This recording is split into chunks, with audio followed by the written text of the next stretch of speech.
Proctor going up against Lothrop Blue, both winning in the semis last night. And we will get to both those clubs here in just a moment. I'm Jack Healy on board with Mike Canty. Great to have Mike on board with us here at the Hinchy Gym. 2 championship games. The girls up first, then the boys to follow. It doesn't get much better than that, Jack.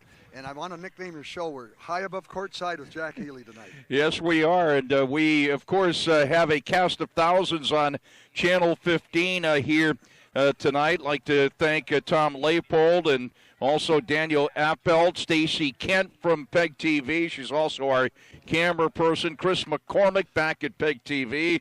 And, of course, Jesse Grabowski, who's here right next to me, the official scorer of the Glodzik Memorial Tournament. And, of course, I knew Ed. Ed passed away in 1988. It was the 5th and 6th grade basketball tournament here put on by the Booster Club at West-Rutland. And then Ed passed away in 1988. In 1989, it picked up the name the Glodzik Memorial Tournament. So it's been a long time since it's been known as the Glodzik. And, of course, his widow and his son and daughter, part of the festivities here when all the celebrations will occur after the boys' game to follow. So, again, first up, we have the girls. It's Proctor and the Lothrop Blue team.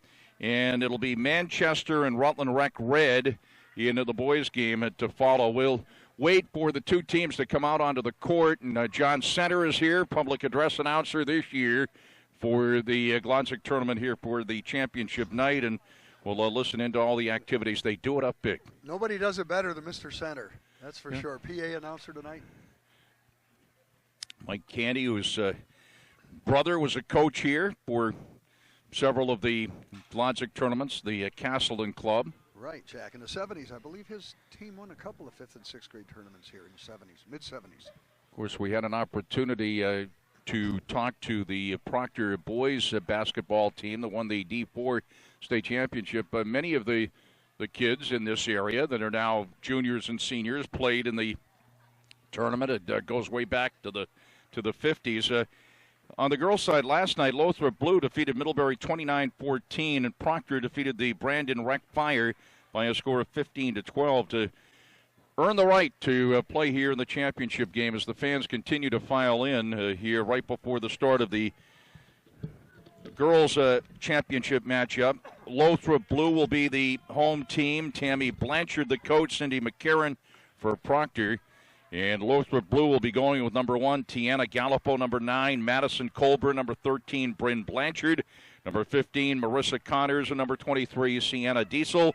Proctor under coach Cindy McCarron. The visiting team going with Maggie McCarron, number 11, number 14, Lacey French, number 23, Quinn Duggan, number 24, Hannah Webster, and number 41, Charlotte Pomeroy. And we do have the officials. I know that you officiate many games. You've officiated a few here in the Glodzik tournament, and we got 2 of the best for the championship night. Jack, it's funny you mentioned that. We have Steve Blongi, who is one of our officials tonight. He's a 3-sport official, soccer, basketball, and softball. And his partner's John McCarron tonight. And he's done a lot of basketball, high school, and 26 college games, NCAA Women Division III this winter. And he also is an excellent football official. Yeah, and he also, along with Steve Marrow, who runs the tournament here in Rutland, the Rutland Rec tournament, which is the tournament that precedes this one. Many of the teams, if not all of them, that are in the Rutland Rec tournament appear here in the Glodzik tournament as well. And Steve and John run the clock at Middlebury and also at Castleton for college football. So we're still waiting the appearance of both teams here as the pregame ceremonies will continue. If you haven't seen it before, it is something special here, just like it was the Big East tournament or the ACC tournament or the national tournament, what have you. So really they have the whole show. Spotlight. It really does. It's a great thing. West-Rutland, one of America's great little towns, and sure is. Just a fine tradition here. I look at all the championship banners they have here, and I'm looking up at the 1995 state championship banner, Division IV boys basketball. John Center was the PA guy, and I did the color for that game. Jack Rogers, now the coach at Mill River, was the coach of that team. That was quite a story. That was a team that got hot at the end. They were under 500 during the regular season. They ended up, they do have the record up there. It's 9-14. and they got hot at the end, and they, of course, played a lot of teams that were higher up. They played Division III teams and so forth, so the record was somewhat deceiving, but it doesn't matter when it was all said and done because they won it all at the Barriade, and we had some adventures going up there. If you don't mind, could I share a quick Ed Glodzik story with you? Yes, okay. You certainly can. I knew Ed from way, way back when he used to cover a lot of the local sports, and he covered a lot of our road races and distance races. And Tom Haley gave me a great story about a week ago when he told me, or when he knew I was refereeing some of the earlier rounds. He said there was a great Ed Glodzik story. Ed was covering football in the fall, and he was over toward the Springfield-Windsor area covering a game. I think Claremont came over, Stevens of Claremont. And he was a little late getting to the game. He was all cut up. His glasses were broken. So Tom went over and asked what was going on. He got into an auto accident, and the guy that got him there on time was Charles Bronson, the actor. I've heard that story. That was a good one. We have a couple of Ed Glodzik stories as we continue. Sure. But ladies and gentlemen, here come the two championship game participants in girls basketball, the 5th and 6th grade tournament. Lothrop, Blue, and Proctor. Let's watch.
A couple of Lothrop teams in this tournament, but we'll refer to them during the course of the game as Lothrop and, of course, Proctor. John Center, the public address announcer here for the Glodzik Tournament Championship night.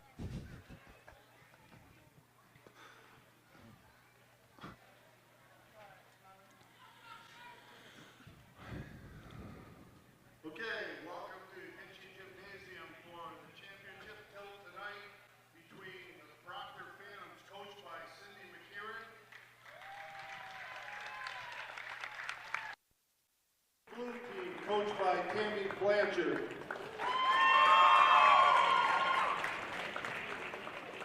Okay, to get the festivities started here, we invite both teams to please go out to their respective foul lines. And we're going to have Isabella LaFlamme join us in the singing of our national anthem.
Well done. The singing of our national anthem here at the Henchy Gym. You all know by now that our officials are all volunteer for this tournament. They've done a great job all week.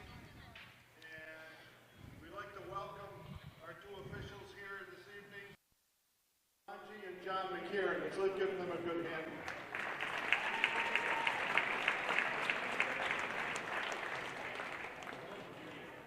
Okay, we're going to introduce the entire both teams here.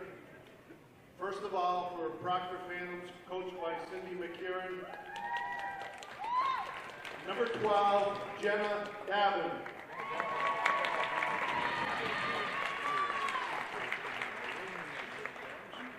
Number 15, Isabella Greb.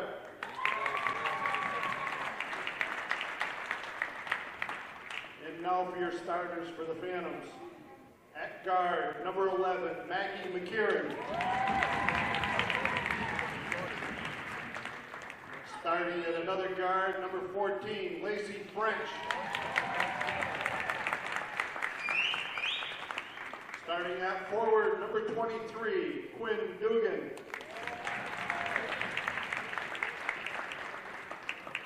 Starting at another guard, number 24, Anna Webster.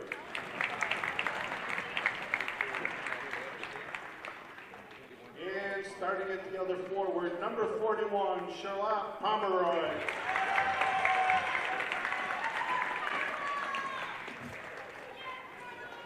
There's your Lady Phantoms. And now for Lothrop Blue, coached by Tammy Blanchard. Number 2, Jake Flanders.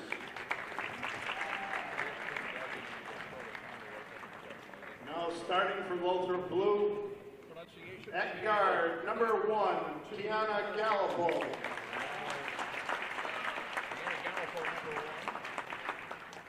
And another guard, number 13, Bryn Blanchard.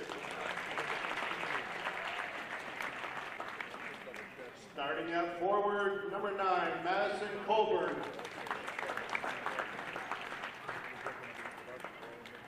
Starting at forward, number 15, Marissa Connors. And starting at center, number 23, Sienna Diesel. And there's your Lothrop Blue team. Phantoms, are you ready? Lothrop, are you ready? Good luck and let's get it on.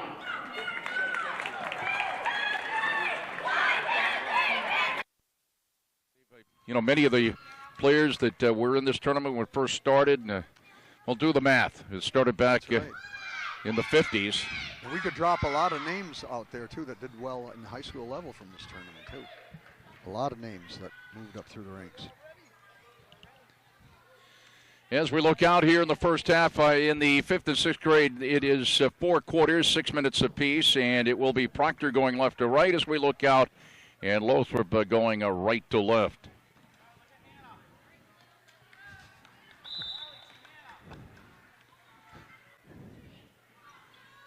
And the tap is controlled by Proctor here at the beginning as Charlotte Pomeroy.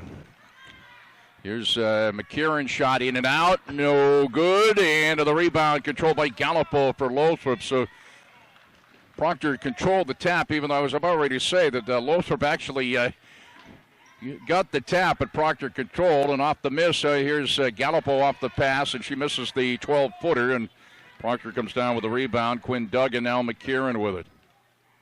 Just underway, it's Lothrop and Proctor in the 5th and 6th grade girls basketball championship game.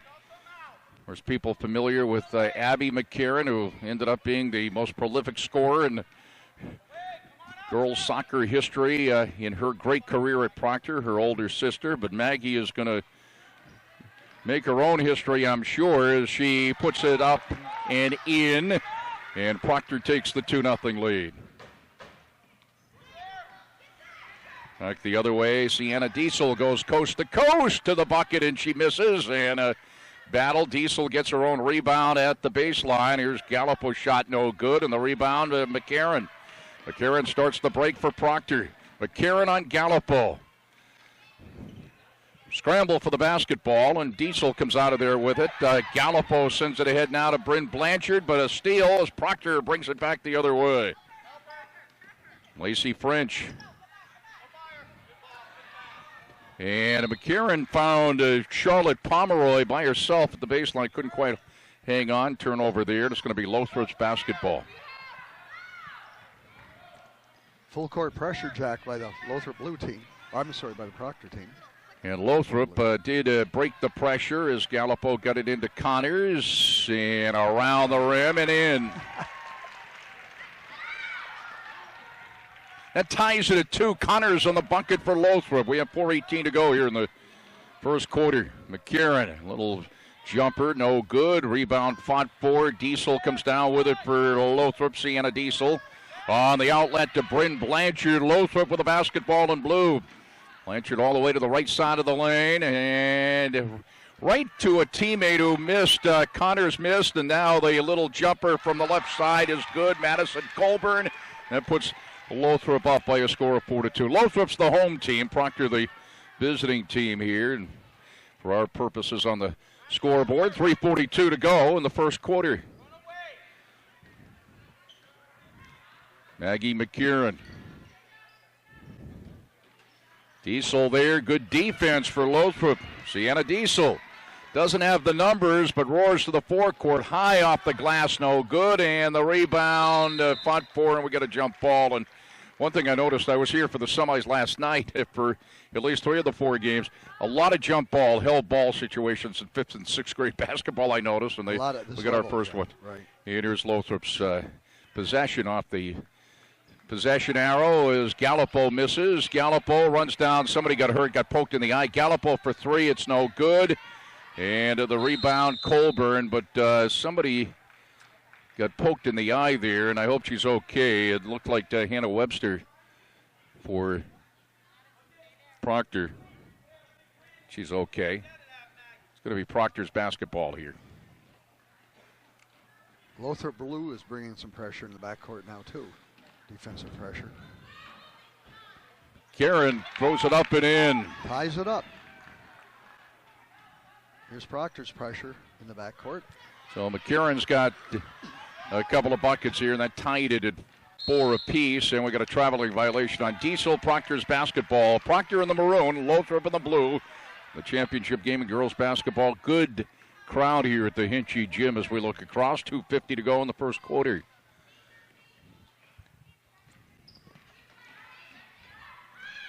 Maggie McCarran to the baseline, lays it in. And Proctor takes a 6-4 lead.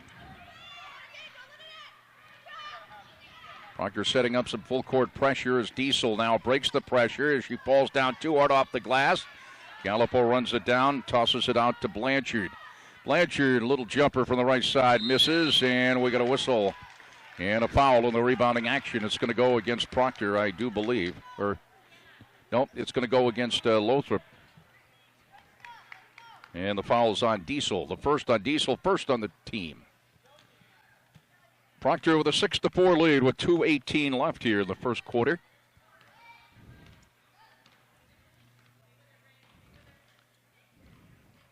Lothrop is in that man-to-man as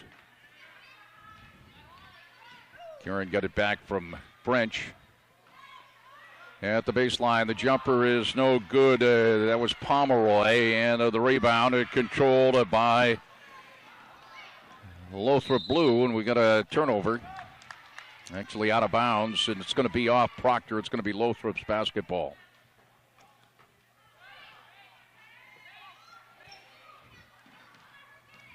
Gallipo with it. You know, we talk about generations as the steal for McCarran. McCarran all the way to the bucket and getting a hand on it, blocking it out of bounds. Great play by Bryn Blanchard. If Tommy Heinsohn were sitting next to us, that was a Tommy point there, Jack. There was Jenna Davin checking in, number 12. Jenna Davin checking in for Charlotte Pomeroy for Proctor, and we got a 30-second timeout here.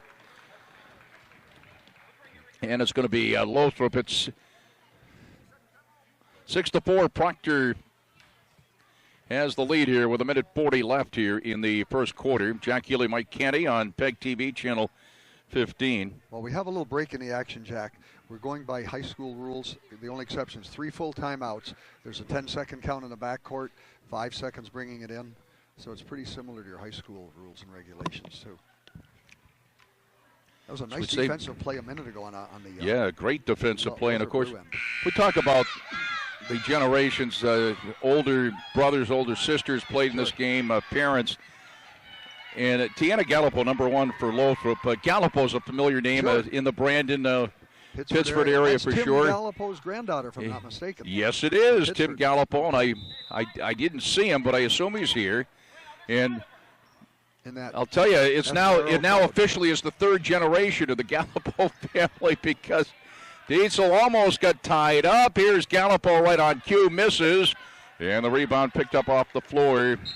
Connors, she got tied up, and we talk about the jump ball situations, held ball, if you will. I like to call it jump ball, even though technically it's not a held ball nowadays. The old school jump ball is fine. Yeah, jump ball. Running it down here midcourt is Connors. And the steal, nice play for Proctor. It's Quinn Duggan. Here's McCarron. Misses. Quick, the way she sliced through the defense. Real quick move there. McCarron runs it down near the right sideline. Maggie McCarron for Proctor. Lacey French now controlling, being chased out front by Blanchard, picked up off the floor by Gallipo. Throws into the forecourt for Blanchard. Blanchard, number 13 for Lothrop, at the baseline, a little bit behind the bucket. Tough angle there, and controlled by Proctor quickly on the outlet. It goes to McCarron. 44 seconds to go in the first quarter, right down the lane. Pretty play. Nice passing, very nice passing. Quinn Duggan lays it in. It's 8-4 Proctor. 33 seconds to go in the first quarter. There's Diesel going coast to coast, and the shot blocked out of bounds. Back to block it was Quinn Duggan. Nice clean block on defense today. Very nice. With 28.1 seconds to go in the first quarter, Lothrop's basketball from the baseline. Comes into Gallipo. I was going to say now officially 3 generations as Gallipo throws up the long jumper, no good. Dietzel back up, no good. Somebody want to get a piece of that. And another jump ball with 19.4 seconds to go. In the first quarter, it'll be Proctor's basketball. As our friend Johnny Most would say, under a minute to go, 19.4 to be exact. Very good. First quarter. We're the only 2 that remember Johnny Most in this place here. Underneath. With an opportunity was Jenna Davin. She got fouled with 12 seconds to go in the first quarter. Looks like in the act of shooting. Steve was right on top of that. Steve Blanche. Foul against Lothrop. And the foul's on Sienna Diesel. That's her second on the team. Number 12, Jenna Davin at the line for 2 shots for Proctor. And she will get another. Jack Healy and the incomparable and the legendary Mike Canty. And the second shot, good for Jenna Davin. Gets 1 out of 2 as Proctor goes up by a score of 9-4 and puts up some full court pressure, and the steal by McCarron. And the steal there, nice play by Diesel, and she has time to get to the bucket, and she does, lays it up and in as time expires. Nice ending play. The first quarter, a great play by Sienna Diesel. A hard drive to the basket, and we've got a 9-6 score after 1 with Proctor leading by 3. And a big play by Diesel. You're watching the Glodzik Memorial Basketball Tournament, the girls' championship game here on PEGTV. Jack Healy, Mike Canty, Tom Leopold from PEGTV, Daniel Appelt, Stacy Kent is here, our camera person, Chris McCormick. Jesse Grabowski, our scorekeeper, who we depend on greatly. She's right here beside us. And am I mentioning everybody? Did I leave anybody out? No, I don't think so, Jack. I was going to say to the story on the Gallipos, Tiana's grandfather, Tim, he's in the Otter Valley Hall of Fame. He got into the induction class this past year. Yeah, and he played very good all-around athlete. He played baseball, basketball, and soccer. And I believe the baseball team he was part of was in the Hall of Fame anyway at Otter Valley. But you're right, Jack. Yeah. As a matter of fact, come to think of it, I think I see him in the front row, right across. There he is. For front row here as we're underway in the second quarter, and Maggie McKieran right on it. Very nice pass. Beautiful passes. Hannah Webster got fouled. She'll be at the line for 2.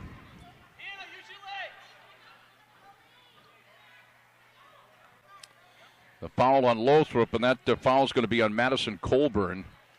First on Madison, and that's the 3rd on the team. Hannah Webster's at the line for 2, fouled in the act of shooting, and too hard off the glass, she'll get another. So I was going to say, I can officially say 3 generations now as far as broadcasting games. He was a big part of Legion baseball back in the mid-'70s, yes, the Proctor Post 6 team. The rebound there controlled by Bryn Blanchard. A Proctor foul coming up, Jack. Foul on Proctor. That'll be the first on Proctor here in the half.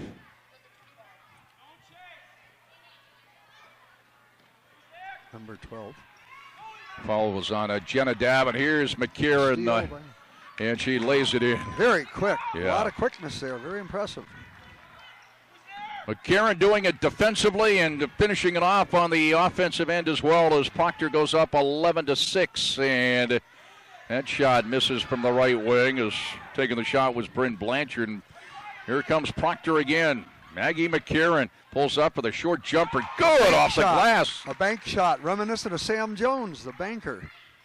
13-6. Nice Proctor goes up by 7. Nice soft touch for a young kid. Yeah, sorry about all these references to the old Celtics, but we can't help it. Well, we couldn't help that. Maybe somebody got a piece of that. Connors missed on the shot. Here's McKieran again, back the other way. And a nice play defensively there for Diesel, and she has space all the way to the bucket, goes coast to coast, lays it in. She's got 4 points. It's 13-8, Proctor by 5. 4:47 to go here in the first half. Maggie McKieran, and a scramble for the basketball. Proctor still controlling. Maggie's sister, we mentioned, of course, Maggie's her own person, and she'll write her own history, but as across to the baseline. And a Davin, and the shot misses on the air ball, and another shot missed as the shot went up from Quinn Duggan. We got a whistle. We got a Proctor foul and a rebounding, Jack. It's the second on the team. As in the ball game is back into Charlotte Pomeroy. That foul was on Lacey French, her first, second on the team. Lothrop controls now. Diesel with it. 13-8. Proctor with a 5-point lead. And here's Gallipo for 3. No good. A rebound. Again, we got a jump ball situation. Held ball. Red, I was going to say, again, we mentioned Abby, Maggie's oldest sister, who is going to go on to St. Bonaventure, play soccer. Of course, she'll be in the North-South basketball senior games tomorrow at Windsor in the Division 3-4 girls game. Here's Maggie McKieran underneath. Right there was Pomeroy. Couldn't quite find the handle. It's going to be Lothrop's basketball. 4:05 to go here in the first half. Another nice pass by Maggie, but a little bit of too much mustard on it, I guess. Full court pressure. Gallipo will break it quickly into the forecourt.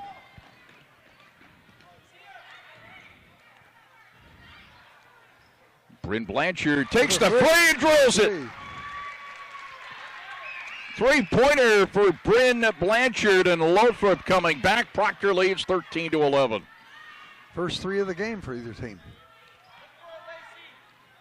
Lacey French is number 14 for Proctor. Good defense out front, Bryn Blanchard. Maggie McKieran down the lane, finds an opening. No good this time. Rebound tap right back to McKieran. She'll dribble back out. And the shot blocked, and a scramble for the basketball, and Proctor still with it. Nice Saved back out to McKieran. Lacey French in and out, no good. We get a foul.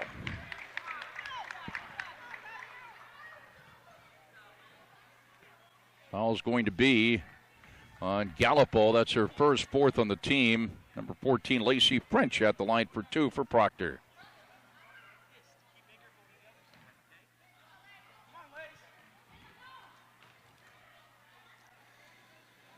And she misses that. She'll get another. Isabel Greb checking in for Proctor, number 15 now. Proctor in the maroon checking in for Charlotte Pomeroy.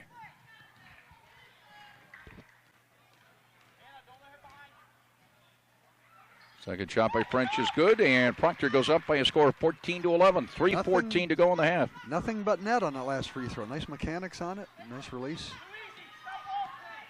Sienna Diesel again likes to go coast to coast. Got shut off. Blanchard finds an opening right wing. Her jumper's good off the glass. Another bank shot. Nice shot. And Lothrop has climbed to within one as Proctor leads 14-13. And a turnover. Lothrop's got an opportunity to take the lead here. Proctor's led by as many as 7 here in the first half. 2:53 to go in the first half.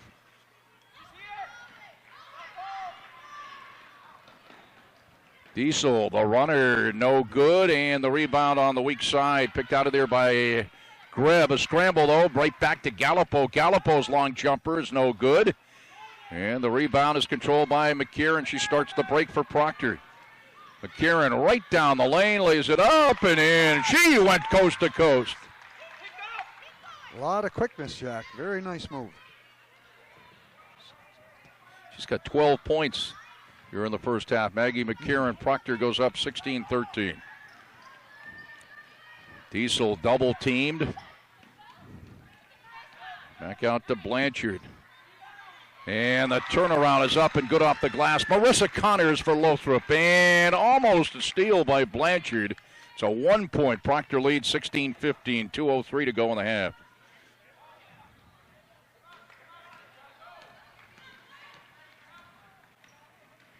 Hannah Webster, number 24 for Proctor, picked up by Gallipo. Minute 48 to go here in the first half, and the steal by Bryn Blanchard. Stolen back. And McKieran gets it right back to the bucket, lays it in. 18-15. Proctor goes up by 3. Full court pressure by the young Phantoms here. And it's a steal. Another steal here is a nice play there. But back the other way, Blanchard. Here's Gallipo for 3, a little bit short, and the rebound on the weak side controlled by Proctor as Isabel Greb got it out to McKieran. Her shot blocked by Gallipo. McKieran gets it back, no good, and the rebound fought for out of bounds. It's going to be Proctor's basketball. Under their own basket. 1:06 to go in the second quarter. 18-15, Proctor over Lothrop Blue. Looking for space there, and we got another jump ball, and it's going to be Lothrop's basketball.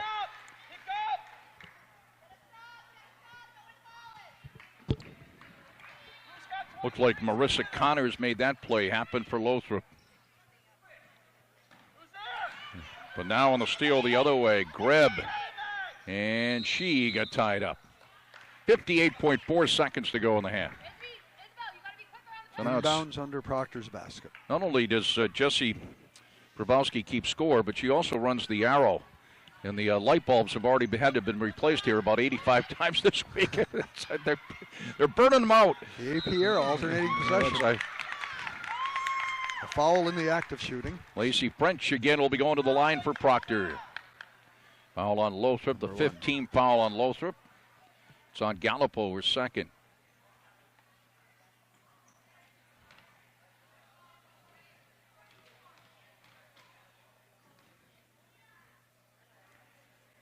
She'll get another. Mentioned Tim Gallipo, grandfather of Tiana Gallipo, played Legion ball for the legendary Wade Mitchell of Proctor Post 6.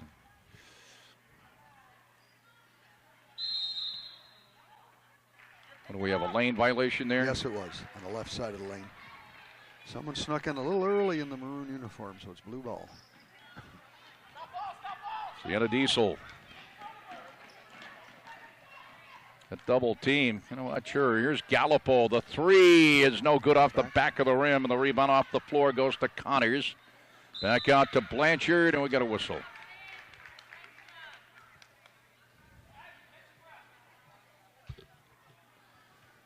It's going to be Lothrop's basketball. Actually, they did call a foul, did they not? It was, yeah. Yeah, on Proctor. Foul. Nobody's over the limit yet. We have no 1-and-1 in effect yet. Foul on Webster, first, third on the team. Dietzel stops at the foul line. And we have another jump ball. 33.1 seconds to go here in the half. Lothrop Blue will put it in possession here. Gallipo. Dietzel. See how they collapse on her? Gallipo shot misses, and the rebound. They can't save it at the baseline. It's going to be Lothrop's basketball with 23.9 seconds to go in the half. Proctor has a 3-point lead, 18-15. Gallipo quickly threw it out front. Dietzel. That was tipped. Once you get into the backcourt, yeah. No, these guys are calling a very good game. They're doing a nice job. Connors missed at a scramble for the basketball. And under 10 seconds to go. Lacey French with it for Proctor with 6.2 seconds to go in the half. That will be the 6th team foul, but still not over the limit yet.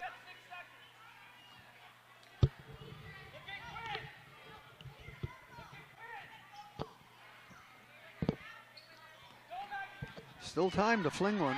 And here's McCarron up, no good, and that's the end of the half. Nice half for both teams, very nice. Not sure who do they call that foul on for Lothrop here? Just now it was 13. Oh, was that Blanchard? Okay, and that was Blanchard. Was that her first? That was her first. Yeah, okay, just wanted to get up to date on that. So we are at halftime, and it is Proctor. Good job, Steve. Proctor leading Lothrop Blue by a score of 18-15. Jack Healy, Mike Canty at the Hinchy Gym for the 5th and 6th grade girls basketball championship game. And, well, your thoughts on the first half? Jack, we have two very nice teams here on the 5th and 6th grade level and playing each other pretty much even. 18-15 Proctor, and I would be willing to bet that Maggie McKieran probably has about 2/3 of those points if I made an educated guess on that. Mrs. Grabowski has the official stats over here to your right. Well, we'll run by the scoring as long as we got it. All right. McCarron's got 12 points. Actually, she's got 14. 14 for McCarron. Davin's got a point. French has got a point. And 2 points for Duggan for Proctor. 5 points for Blanchard, including a 3-pointer for Lothrop. 2 points for Colburn. 4 points for Connors. Diesel's got 4 points. As Proctor has the 18-15 lead here at halftime. Proctor led 9-6 after a quarter. Both teams scored 9 points in that second quarter. You know what I like seeing too, Jack? Instead of either team sitting back in the zone on defense, these kids have been coached well. They're man-to-man. Yep. Probably 95% of this first half on a man-to-man type defense. Very good.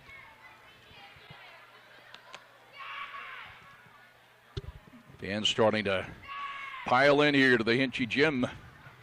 Close to an SRO here, I would say. Very soon we'll have an SRO. John Center agrees with that. 13,909. That's the old Boston Garden capacity. The old That's 25 references to the Celtics, the old Celtics. I mentioned this to you the other day, and it's not funny because he did pass away. He passed away at the age of 86. Clyde Lovellette, who played for several NBA teams, played at Kansas, won a national championship. And I heard the guy on the early morning sports, pre-6 o'clock, just butcher his name. So I get a call at 7 a.m. I'd been out of my crib for 2 hours from Mr. Healy. You want to know? He spelled it out. I said, how do you pronounce that name, Mike? I said, well, Lovellette, give me something more challenging, Jack, would you? I got to tell you. Actually, he's not. We have a quick halftime here, by the way. We do. And I wanted to tell a quick Ed Glodzik story. Of course, Ed, the tournament named after him, a great guy, a sports writer from the Rutland Herald, worked at CV also, right? Right. Oh yeah, super. And guy. he passed away in the summer of '88, and the tournament here took over his name in '89. As a matter of fact, for a period of years, I'm not sure how long the girls have been part of this, but for many years, of course, the boys tournament. And West Rutland won that first tournament when it was named for the Glodzik tournament. So right. And I notice Ed's wife is in the doorway here now. Yeah, there she is.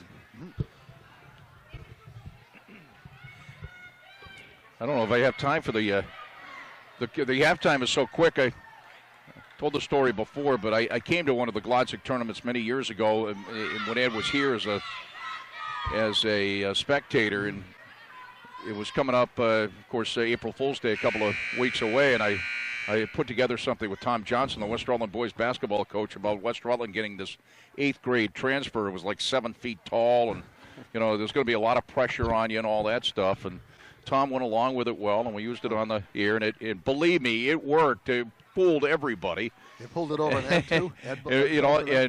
Ed was not 15 feet away from me at this tournament when I was recording all that stuff with Tom, and he was the first one to call. I didn't hear that. I can't believe it. He was the first one to fall for it.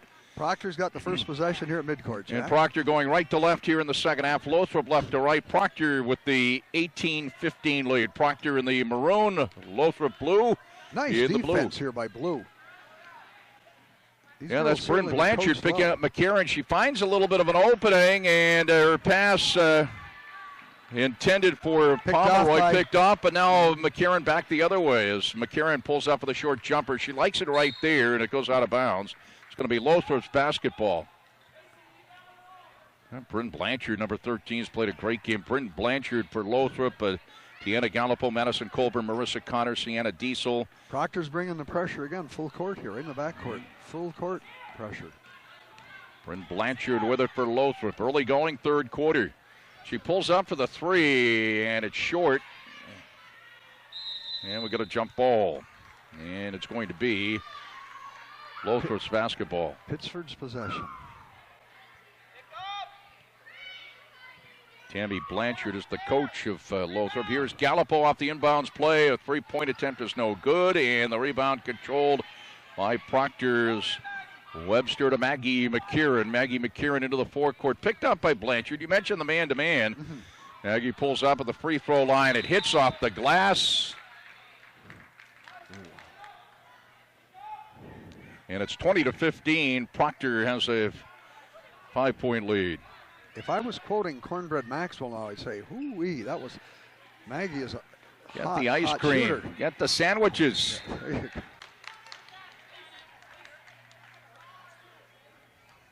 That young lady probably has, 85% of Proctor's points right now. And that foul on Proctor, that foul was on Lacey French, her first on the team. It's Lothrop's basketball. Sienna Diesel. She likes to go coast to coast, and she got fouled. That was the second foul on French, not the first. Second on the team. This is the second on the team now, second on Proctor, and they call that foul on Quinn Duggan. That's her first. Diesel into the lane, got shot off. Blanchard's short jumper is no good, and the rebound fought for, and it's still battling for it, still battling. Nice play by Connors, got it out to Gallipo, hits the three-pointer. That brings them within two now, 20-18. And Gallipo on the board with 3 points now. It's 20-18, Proctor with a 2-point lead. With 4:27 to go, third quarter. We get a whistle. Another foul here. And the foul against Proctor, it'll be the third on Proctor. The foul is on Hannah Webster. That's her second.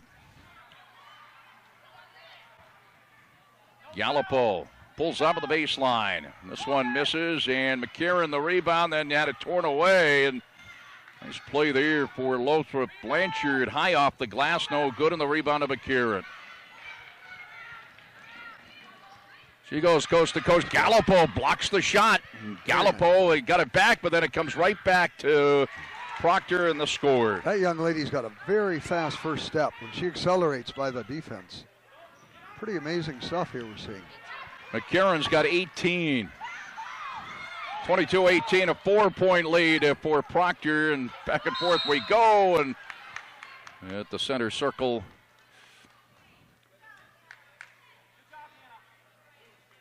We got a foul on Lothrop, and the foul's on Marissa Connors. That's her first on the team.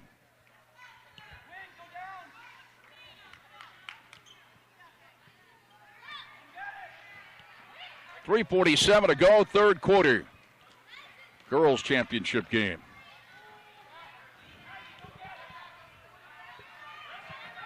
Anna Webster, number 24, looking for space, and that was deflected. And it's out of bounds. It's going to be Lothrop's basketball.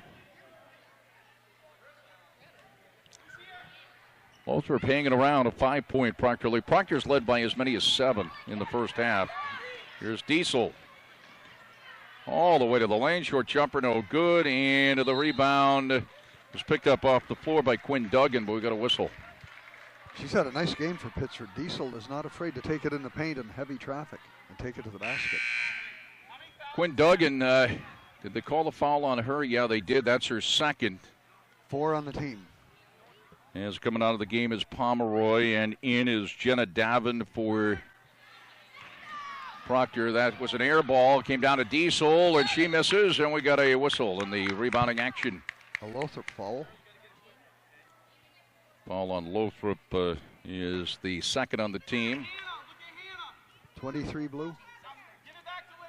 Blanchard on the foul. That's her second. 20, okay.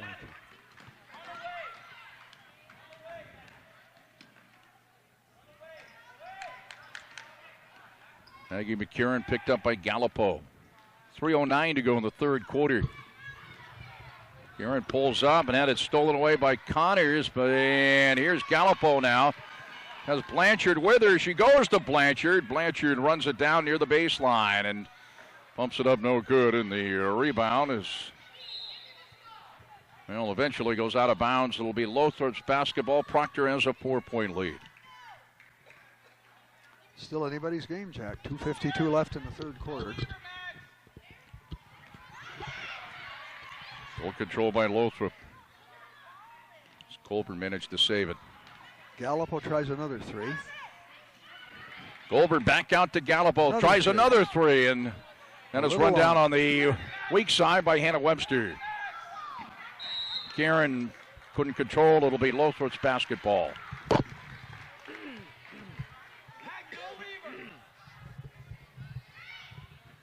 2:34 left in the third quarter. 22-18, Proctor over Lothrop Blue. Blanchard's played a nice game, looking for space, pulls up with a jumper and hits off the glass. Bryn Blanchard, she's got 7 points. Another banker. It's 22-20. Proctor's lead down to 2 with 2:18 to go in the third quarter. Lacey French, number 14. And we got another jump ball. As out of the ball game, Jenna Davin. Back in, Charlotte Pomeroy, number 41 for Proctor. It's going to be Proctor's basketball. Lacey French will throw the ball into play for the baseline.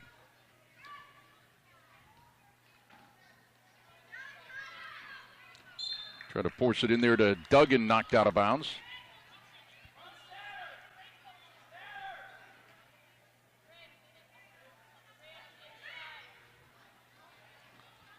They try to force it into McCarron. It's picked off. And a nice play there again by Blanchard. Nice defensive play. So Lothrop looking to tie the strip down the floor. Diesel, and perhaps go ahead. Here's Gallipo, the way she can shoot the threes. Back to Blanchard. She can shoot the 3. She misses that one. And we got another jump ball. No, I was premature on that. I guess they let him fight for it a little bit longer that time. Blanchard double team. Diesel now out to Gallipo for 3. Misses off the back of the rim. Diesel at the free throw line. Misses, and the rebound to Lacey French for Proctor. Nice defensive rebound. Nice position by Lacey. And coming to almost pick it off was Gallipo at the corner. It's going to be Proctor's basketball.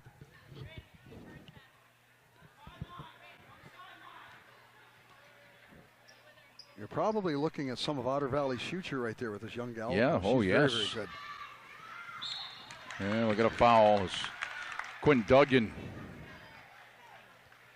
will be at the line for 2, fouled in the act of shooting. The foul's on Marissa Connors, her second, and that's the 3rd on the team. I notice each team starting to pile up the team fouls. We're probably going to look at 1-on-1 before this ball game's over, and maybe even double bonus. And it could come down to that. free throw shooting. Another one coming up for Quinn Duggan.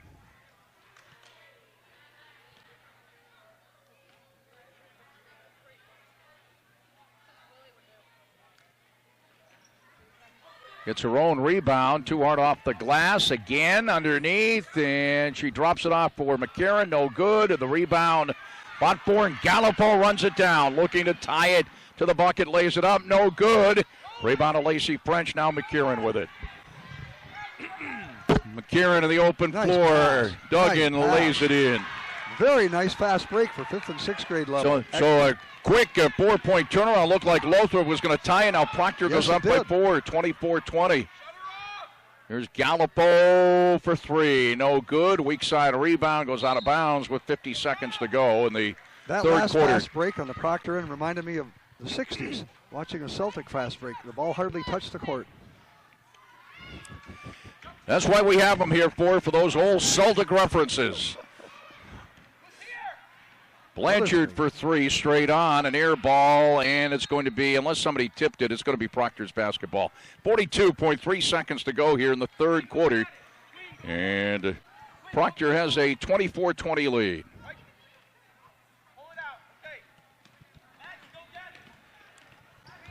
Lacey French, number 14 on the left wing for Proctor now. Number 11 is McCarron. They may be looking for one shot here, Jack. 28 seconds to go in the third quarter. Tough to do, even the pros. Maybe not, yes. Yeah. That shot misses, and it goes out of bounds. The Lacey French had it deflected. It was off Lothrop. It's going to be Proctor's basketball. 21.3 seconds left in the third quarter.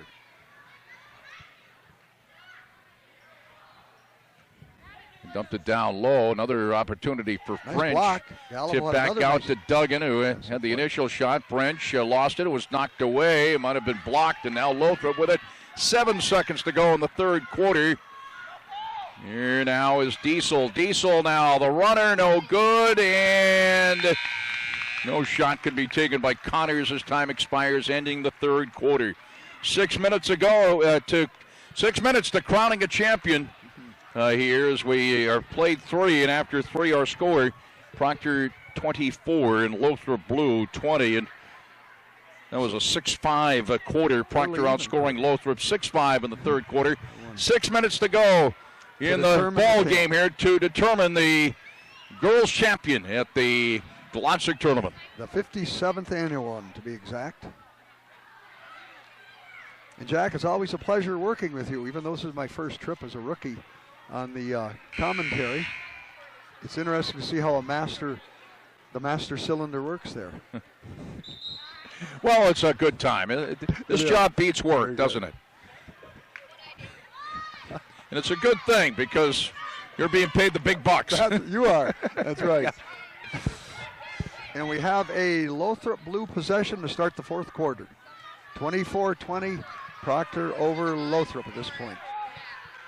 Steve Blongi is getting ready to give the ball to a Lothrop Blue player, and we're going to be starting action for the fourth quarter. Take it away, Mr. Healy. Mike Canty and Stacy Kent is our camera person. As here's Gallipo, the two-pointer off the glass. Tiana Gallipo with the bucket is 24-22. Proctor early going fourth quarter. And Lothrop hanging around. They've trailed by as many as 7. And Maggie McCarron got fouled. She'll be at the line for 2 shots.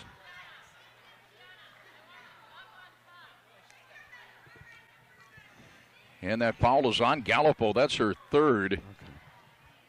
Do you ever get that gut feeling, maybe in overtime, that settles this? I have that gut feeling. 14 fouls on both teams here as Maggie McCarron hits the first. She's got 19 points. And not just the offense. This young lady plays very tough in-your-face defense, too. Very nice defense. She misses the second, and it's Blanchard with a rebound. It's a 3-point Proctor lead, 25-22.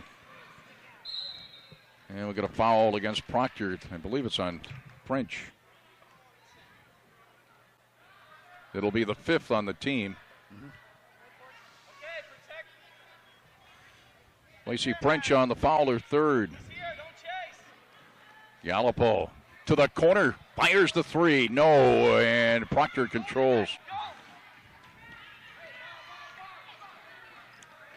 Kieran goes coast to coast, lost the handle. Diesel there, nice play defensively, and we got another jump ball. Arrow is in Proctor's favor this time. 5:23 to go in the game. It's Proctor with a 25-22 lead here in the girls basketball championship game in the Glodzik tournament at Westside. From the baseline, that misses, an air ball. It was saved by Proctor, but it goes right to Blanchard.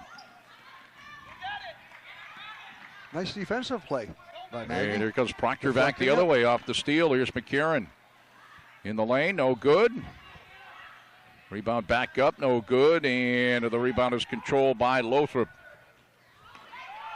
Shanna Webster that took the shot for Proctor. Blanchard picked up by Jenna Davin, who's in the game, number 12 for Proctor, back to Gallipo. Gallipo open from three-point land, short. Diesel right there, might have been blocked by McCarron. She got a piece of it. Yes, blocked it. Karen getting it back and roars into the forecourt. And she pulls up with a jumper. It's short. Saved nicely at the baseline there by Davin. I think the smallest player on the floor got that defensive rebound, Jack. And we got a timeout. Proctor with 4:25 to go in the game. Our score, Proctor 25.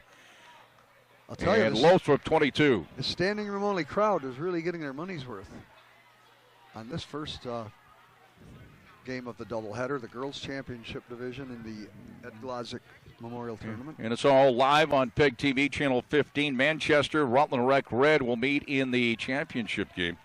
You know, we talk about the generations. We had an opportunity, of course, the Proctor boys basketball team won the D4 state championship for the second straight year.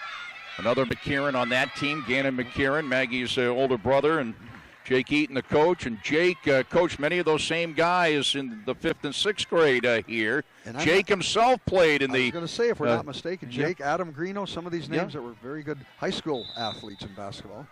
Jake, who emphasized the team game at Proctor, did score all 35 of his team's points here in the Glodzik tournament one year.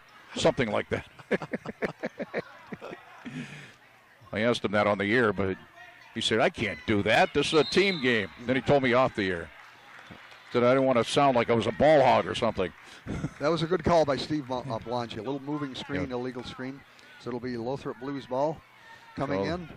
So the foul on Proctor, that's the 6th. Next one will be the bonus. That's right. We're inching our way to the... who did they call that foul bonus on? Okay. It's Gallipo shot, misses. Rebound back up, no good by Marissa Connors. Battle for the basketball. Somebody's got it in there.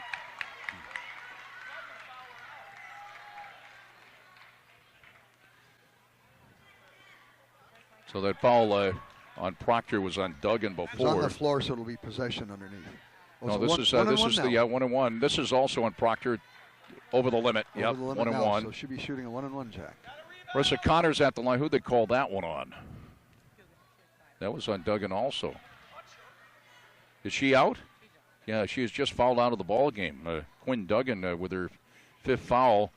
That shot misses, and the rebound tip back out to Gallipo. Turns, fires the three. No good. Rebound, Diesel. Back out now to Blanchard, and she's traveling. It'll be Proctor's basketball.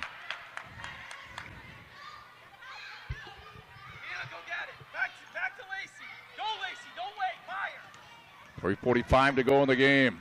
Lacey French with it, number 14 for Proctor.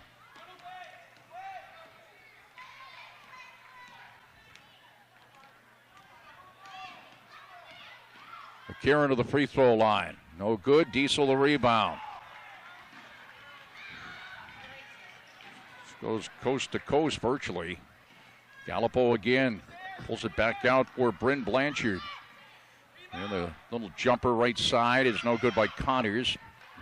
They get it back out to Gallipo for three, and she drills her second three of the ball game. And that ties it at 25. With 3:08 to go in the fourth quarter. Lothrop's come all the way back from an early 7-point deficit to tie it. It's going to be Proctor's basketball, 3:03 to go. You knew, well, she's hit a couple of those. She's got 8 points. Gallipo, here's McCarron. Gallipo got a piece of that, and Lothrop's Diesel with it. Heading out of Connors, now to Blanchard, and she got fouled at the baseline. Another 1-and-1 coming up, Jack. Fouled by Jenna Davin. That'll be the 8th on the team. 2:52 to go in the game. Davin on the foul, her second. Evans out there, Pomeroy for Proctor, and a Webster, McCarron, French. So Bryn Blanchard's at the line for a 1-and-1, looking to put Lothrop on top, and misses, but Diesel with the offensive rebound. Number 23, back out to Gallipo for 3, and no, rebound back up, no good by Connors. Diesel's shot deflected, and now McCarron picks it off of the baseline for Proctor. McCarron, coast to coast, pulls up and hits off the glass. Maggie McCarron's got 21, and Proctor retakes the lead, 27-25. Here's Diesel. McCarron blocked it, and scramble goes out of bounds. Lothrop's basketball. I mentioned earlier, a lot of points, but nice effort on the defensive end, too. That was a nice clean block on that baseline.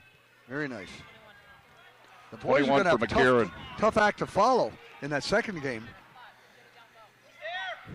Gallipo gets it back.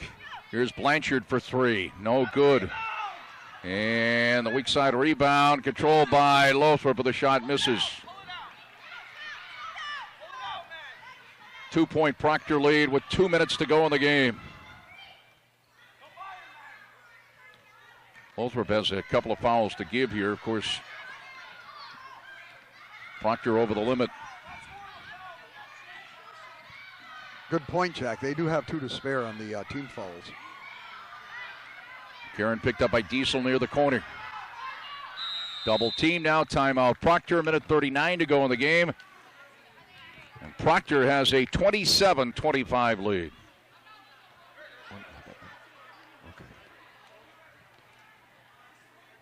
Live on PEGTV, channel 15, Jack Healy, Mike Candy. The young Proctor team has 1 timeout left. Lothrop Blue has 2 left, which it may come down to using those timeouts efficiently. But I was saying a little earlier, the boys' finals have quite an act to follow here, Jack. I think that'll be a good game. I didn't see Rutland Rec Red, but I'm familiar with a few of the players there, and I did see Manchester yesterday, and it's a very good team. Obviously, it's a tournament all week and a tournament that you have to be pretty good to get to the final. I still have that gut feeling about an OT. I'm not sure at this point, but overtime's a possibility.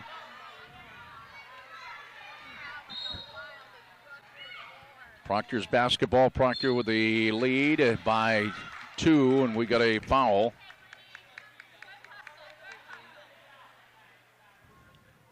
And the foul, I believe, was on Blanchard of Lothrop, her 3rd. That's only the 5th on the team, so common foul. Proctor will put the ball into play from the baseline. And McCarron will dribble it out. Picked up by Blanchard. And Blanchard knocks it away and steals and got fouled.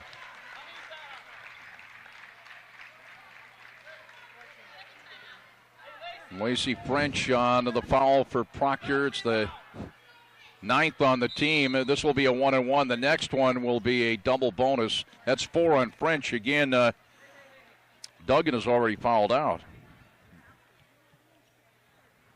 for Proctor. As we get a timeout with a minute 30 to go, and our score, Proctor 27, Lothrop 25. Minute 30 to go. Excellent ball game, Jack, for kids at this level, and not only 5th and 6th. I think one of the teams has a couple 4th graders sprinkled in there too. So this is pretty impressive stuff we're looking at now.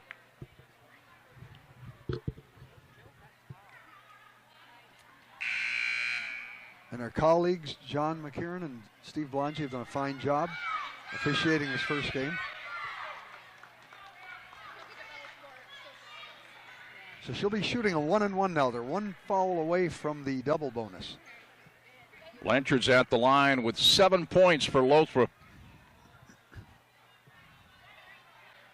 Right here, this is a 1-and-1. The next foul on Proctor will be the double bonus.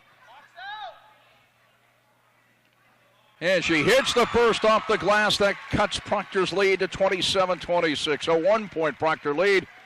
Bryn Blanchard will get another.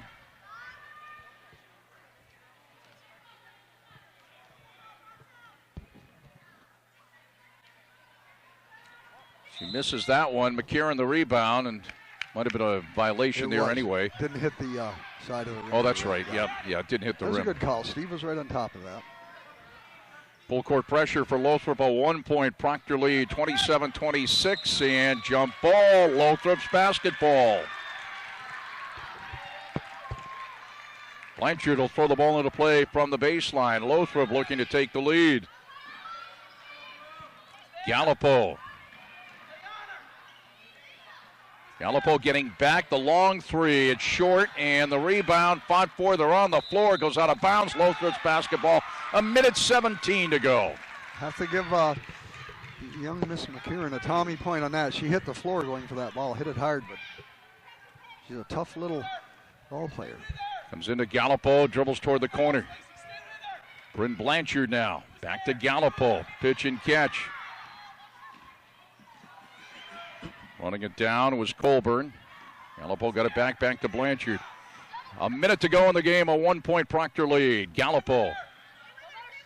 Blanchard open from three-point land. It's no good. It goes out of bounds. It's going to be Proctor's basketball with 53 seconds to go in the game. And a 1-point game. I don't think it gets much better than this, Jack, in the finals here. Proctor with a 1-point lead.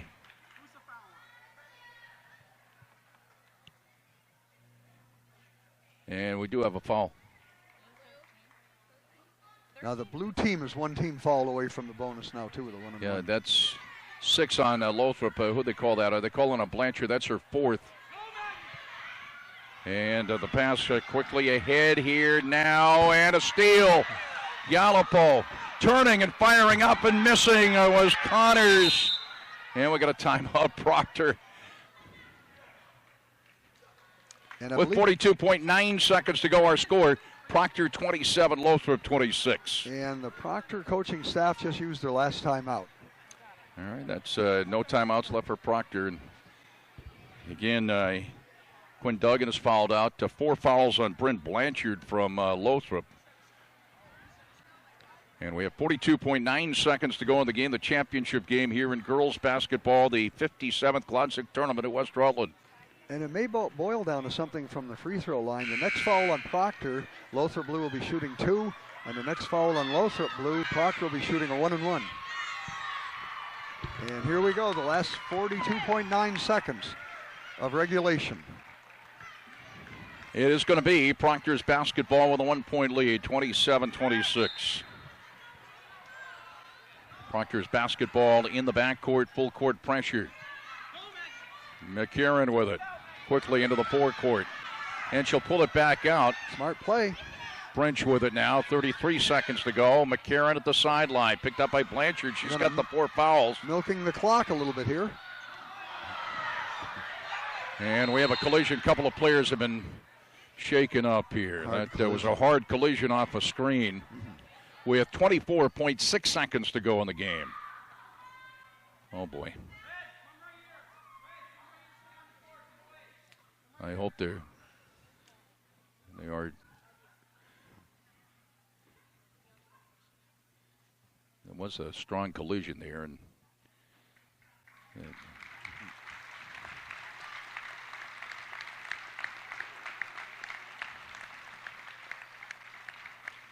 they're helping. That's Bryn Blanchard. What a game she's had. Hopefully she's okay. Just a little bit shaken up, but she got back up and.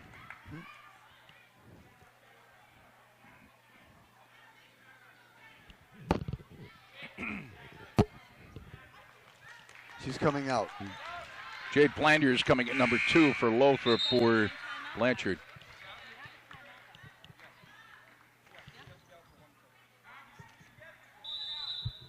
Proctor will have the basketball. They do get it into McCarron. 20 seconds to go, a 1-point Proctor lead.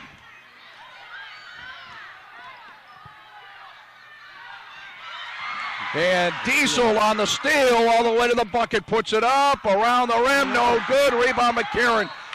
6.4 seconds to go.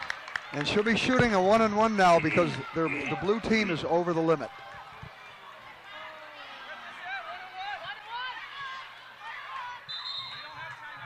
And it was the foul the other way. That's what I thought here. Right. She'll be shooting a 1-and-1 on the Proctor end. It was on a Gallipol. That's her fourth.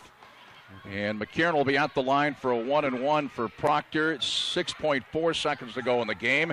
And Proctor has a 27-26 lead. And Proctor's out of timeouts. Lothrop Blue has one left. It is a 1-and-1. McCarron misses, and to the rebound, Colburn. Here's Gallipol now. 2 seconds to go. Gallipol, well, they call a timeout. 2 seconds to go. The final timeout for Lothrop, and Lothrop will have an opportunity here to win it at the buzzer. What a great game for a championship game. Brent Blanchard is back in for Lothrop. If I'm not mistaken, they're both out of timeouts now? Okay. 2 seconds to go, and Proctor has a 1-point lead, but Lothrop has the basketball on the forecourt. And just to refresh your memory, Mr. Healy, any foul now, Lothrop Blue would be shooting 2. Double bonus. Proctor has a 27-26 lead. Blanchard will throw the ball into play for the sideline. You look for Gallipol here. I would think so. 2 seconds to go in the game. Again, Flanders out with Blanchard checking back in. And they throw it inside quickly. Here's Diesel at the buzzer for the win. No!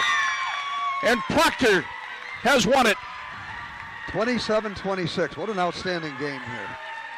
Proctor wins the Glodzik Memorial 5th and 6th grade girls tournament by a score of 27-26 here at the Tip your Hinchy hat to Gym. Lothrop Blue. They were down by 7, but they never gave up. They cut it down to 1 point, tied it at 1 point, came back to within 1.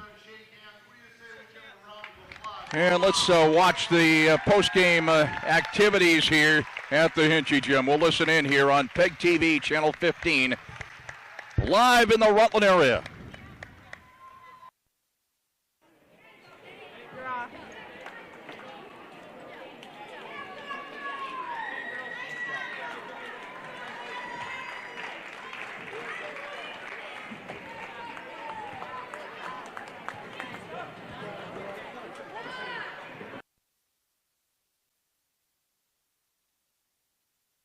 Okay, the first one on the alternative team on the girls' side from West Rutland is Isabel Lampier.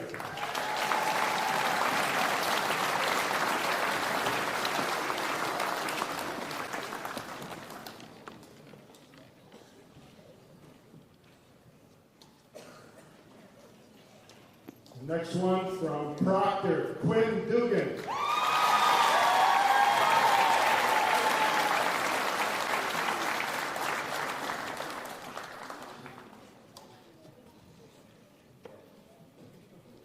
The next one from Middlebury, Jenny Dora.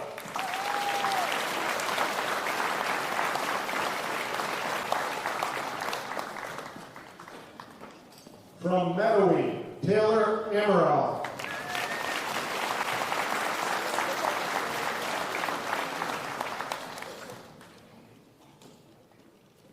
From West Rutland, Serena Coombs.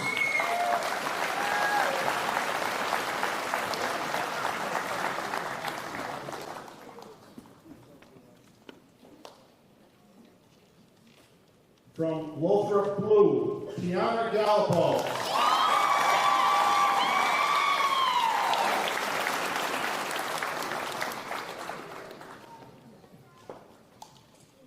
From the Rutland Red, Catherine Moore.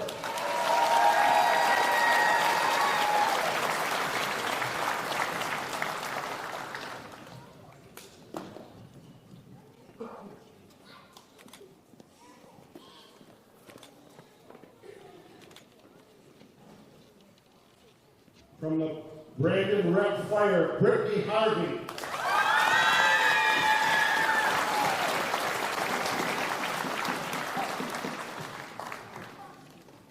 From Lothrop White, Alice Keith.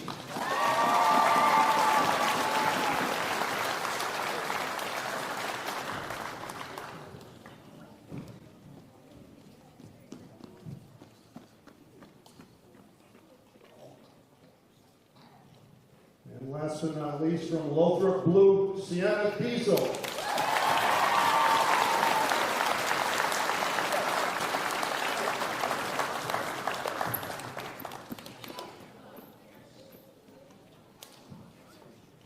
Now we're going to switch over.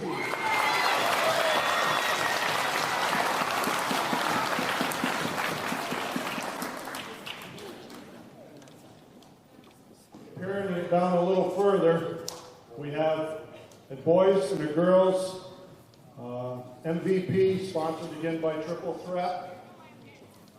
And first, let's go with the girl from Proctor, Maggie McKieran.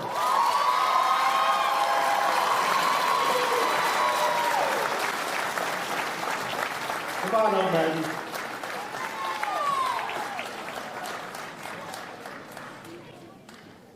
Not quite sure that's going to be her last MVP either, but here we go. Congratulations, Philberry.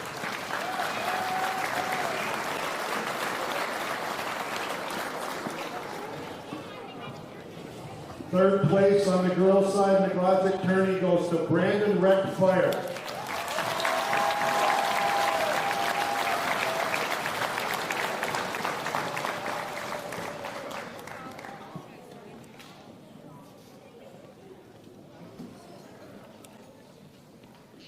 And then second place, boy, what a game they played this evening, from Lothrop School, second place and runners up in the Glodzik. Congratulations.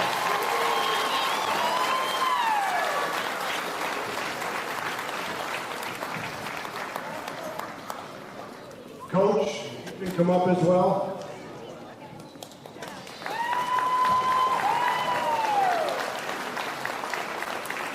We have some awards here for the rest of your team. There you go.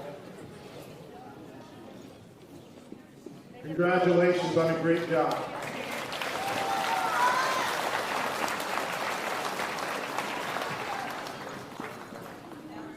We got runners. We got so many awards over here, we got to run them. But that's good, because it's all about the kids. And now, on the girls' side, the champions of the Glodzik tournament this year, your Proctor family.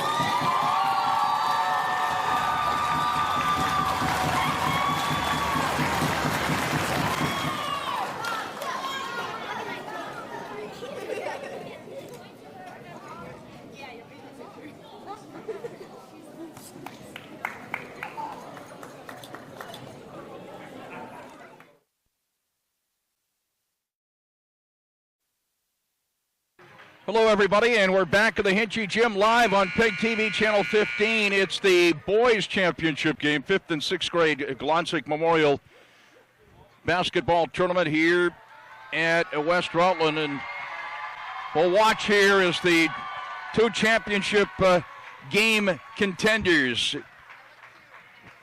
come onto the floor. Manchester, which will be the home team, and the Rutland Rec red team. Let's watch here as our pregame show continues from West-Rutland.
We'll listen in as John Center will be introducing the two teams, Manchester and Rutland Rec Red. I'm Jack Keeley, on board with Mike Canty.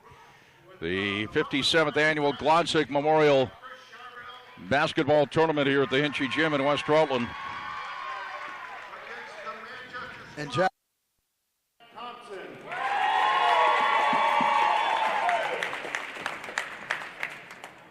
The officials for this championship game tonight, all volunteer. Let's give them a hand. Steve Blongi and John McKieran.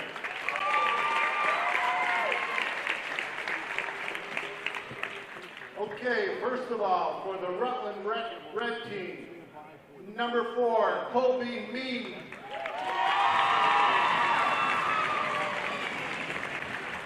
Number 31, Caden Lanzillo.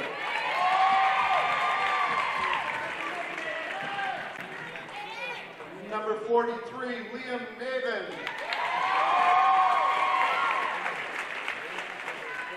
And now for your starters. Starting at guard, number 2, Jonah Bassett. Starting at center, number 21, Joey Knott. Starting at forward, number 25, Jevin Valenti.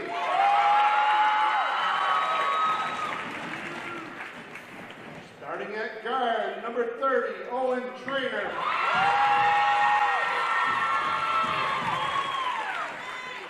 And starting at the other guard, number 44, Jacob Woods.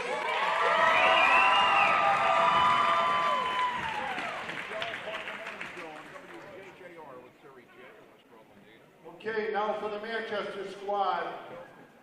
Number 10, Aiden Trebell.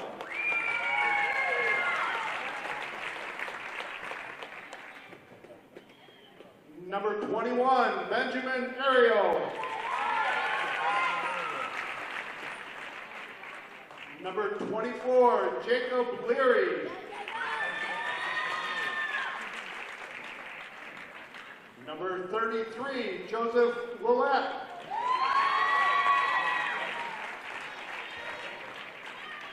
Number 34, DeMarco Wade.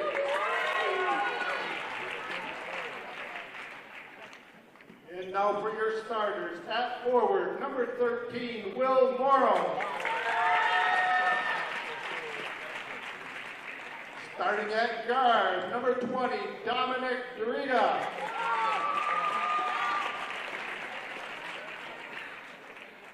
Starting at another guard, number 30, Mikey Sheps.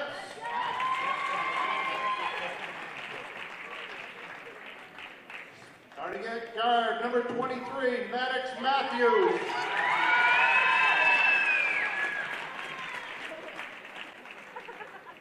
And starting at forward, number 22, Dustin Joseph.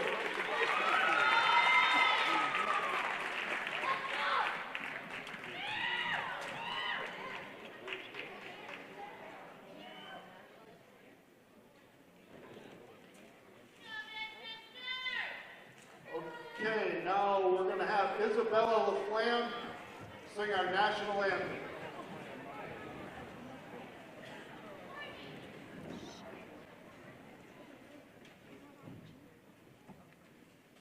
Oh, say, can you see by the dawn's early light what so proudly we hailed at the twilight's last gleaming, whose broad stripes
Channel 15, Daniel Appelt, all part of the telecast tonight. Stacy Kent, our camera person, Chris McCormick back in studio.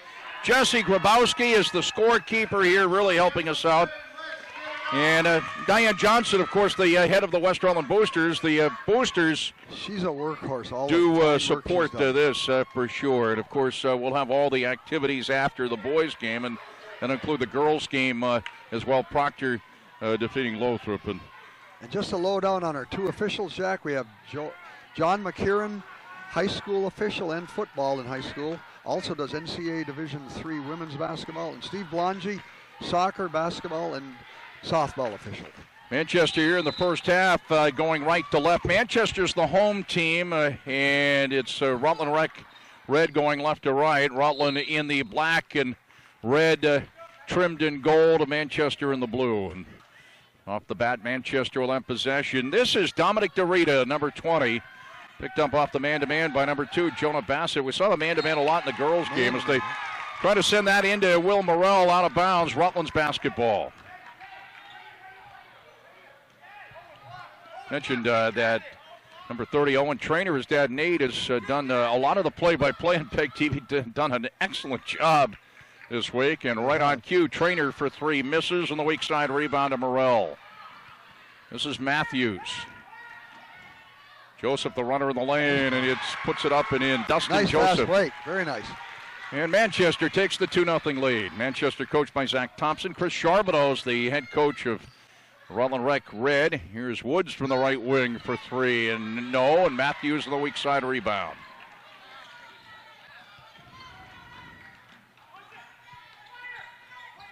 So again, the blue Manchester, the black and red Rutland as Matthews misses. It's saved to the baseline, but picked off by Owen Trainer. Trainer, the runner from the baseline. Bang. Full court pressure now by the Rutland Rec team after a score. That ties it at 2 in the early going.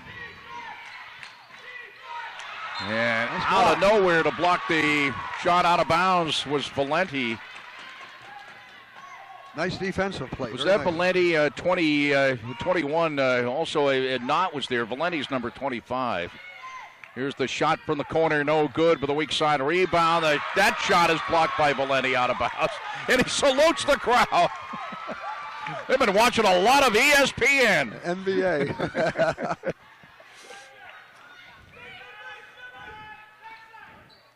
Here's Morrell, number 13. DeRita with it now. Joseph in the lane. He tried to muscle it up. He got fouled. He'll be at the line for 2. Fouls on Joey Knott is first on the team. And Dustin Joseph, number 22, at the line for 2 for Manchester.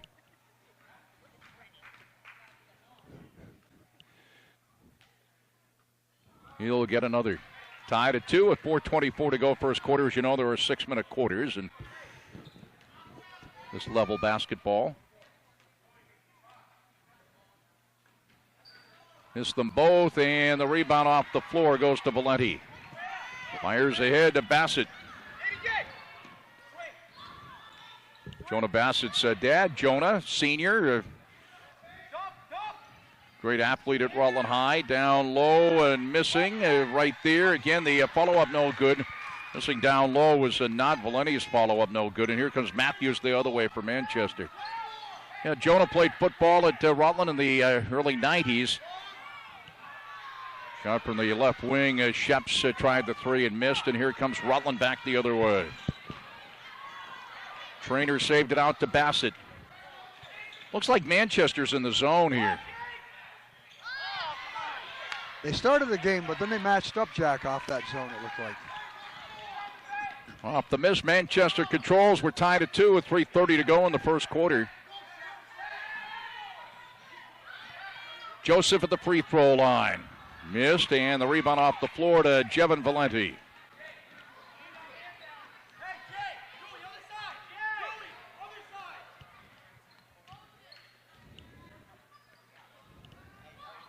Bassett getting it back. The Trainer, the runner, hit the side of the board. Rebound to Matthews. Slow start for both teams here on the offensive end. 3-point attempt from the right wing, misses there for Manchester. As a shot attempt from Sheps. And Rutland controlling in the forecourt. Trainer out to Bassett. Nice inside pass. Inside to Joey Knott, and he puts Rutland up by a score of 4-2. 2:33 to go, first quarter. Dominic Dorita trying to go into the corner to Sheps, by him out of bounds. It'll be Rutland's basketball. Jack Healy, Mike Canty, the legendary Mike Canty. He won the Boston Marathon 12 times, a record. Hey, we just make up stuff here. That's no comment, Jack. He ran the Boston Marathon a couple of times, did very well. Won the Crowley brothers a few times, though, right? I think 30 this year will be the 30th. Dorita. Again, Sheps for three. No, and the rebound controlled by Manchester comes back out to Matthews for three. And he misses. Weak side rebound, Jevin Valenti. Here's Trainer with it, number 30, Owen Trainer. His brother had a great game here last year in the championship. Right down the lane, the runner is no good by Valenti, and the rebound picked out of the air by Sheps for Manchester. Matthews in the forecourt. Rutland has a 4-2 lead. That one misses. Rebound to Joseph right down the lane. Shot blocked by Joey Knott, but we got a foul on Knott. I believe that'll be his second on the team with 1:37 to go in the first quarter. Well, 22 is waiting to receive the ball. We have pretty much high school rules we're following. The only exception, there was 3 full timeouts, no short ones on each team. 10-second applies in the backcourt.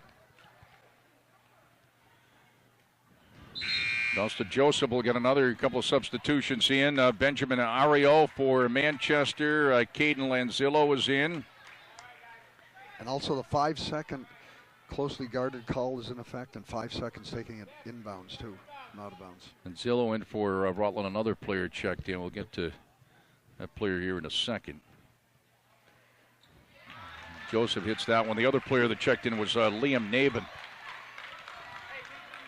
Rutland has a 4-3 lead with 1:30 left here in the first quarter. Joseph hit 1 out of 2 from the line, and the steal by Dorita. And the steal back the other way for Bassett. Here's Trainer, shot blocked, and right into the hands of Morrell for Manchester. Matthews with it, number 23. Dominic Dorita. Here's Joseph. He'll muscle right down the lane. Up, no good. Rebound picked out of the air by Valenti. He's had a few already in this ball game. 1 minute to go in the first quarter. Owen Trainer. Up by Dorita. The runner from the baseline. He likes that, and he drills it. Rutland goes up 6-3. Tough shot, too. That was a great shot. 46 seconds to go in the first quarter. Matthews on Bassett. His runner is no good. And another rebound pulled down by Valenti. Then it's on the floor. Scramble. Trainer there. And Trainer saved it ahead nicely to Lanzillo. And a backcourt violation. Jonah Bassett knew it. He's like, wait a minute, it's like a hot potato. I don't want to touch it. I know it's going to be a backcourt violation. Didn't want to do it. 28 seconds to go in the first quarter. Manchester with the basketball. Dominic Dorita. Points are at a premium in this first quarter, Jack. Dorita back out front. Finds an opening. Nice play underneath. And Manchester scoring there is rolling it in was Will Morrell at 6'5", Rutland with 8 seconds to go here in the first quarter. Trainer. Valenti at the buzzer, no good. And that's the end of the first quarter here in the championship game on the boys' side. And it's Rutland 6 and Manchester 5 after 1 quarter of play. Okay, we've got a couple announcements. The last call for the Chuck It Up competition here. Jonah Bassett's dead. I mentioned he played football at Rutland High, went on to Catawba College, which is a beautiful college down in Salisbury, North Carolina. It's also Salisbury, North Carolina is the home of the National Sports Writers and Sportscasters Association. And you've carved quite a niche there. Well, Tom Haley and I have taken that trip many a time, and it's not about any awards. It's about the trip and the hospitality in that beautiful town of Salisbury, North Carolina. Jonah Bassett is a grad of Catawba. He went on to have a great career. He's back home now. He's the video guy for the Atlanta Falcons, Barcelona, University of Maryland. He was at Castleton for a while and on the coaching staff there. And Jonah Bassett, Rutland Rec with the first a Rutland possession. guy coming home. And here's Trainer with a runner, no good. Rebound up and good by Valenti. Well, young Valenti knows how to rebound. Very nice job on the offensive boards there. Rutland Rec Red up by a score of 8-5. Rutland winning in the semi last night over Barstow, 42-24. Manchester beat Rutland Rec Gold at 40-37 to earn the right to be here. Joseph shot blocked, but Joseph gets it back. No good. Valenti on the block and also the rebound. He comes down with it, and he got tied up. Of course, we made I don't know, I forgot how many references to the old Boston Celtics in Game 1. Mm-hmm. First reference to the Celtics here in Game 2. Only Bill Russell could do that. Block the shot and keep it in play. Keep it in play. That's a miss, but Joseph right there, and he puts it up and in. Jacob Leary in the game, number 24. But the man on the spot was Dustin Joseph. It's 8-7. Rutland by 1. Here's Trainer, and he misses. Rebound off the floor. Jonah Bassett, number 2. Rita almost picked it off. Valenti. Haven, number 43. Trainer again. He floats it up there, hit the side of the board, and it goes out of bounds. He loves that shot from the right baseline. With pressure in his face, too. A lot of pressure by Rutland Rec now. They've extended it to full court. 4:48 to go in the half. Rutland leads by a score of 8-7. Here's DeRita coast to coast. Joseph muscles it up and in. He's been a factor early as Manchester takes the 9-8 lead. Nice lay down pass though by the guard too. That got a nice assist there.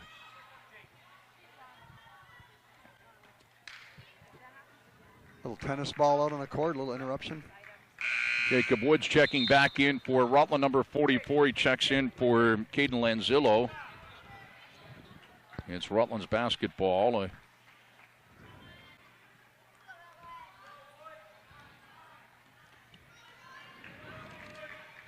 Owen Trainer, number 30.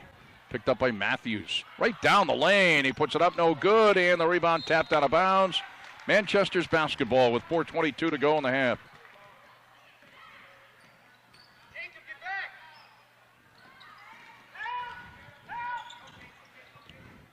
DeRita.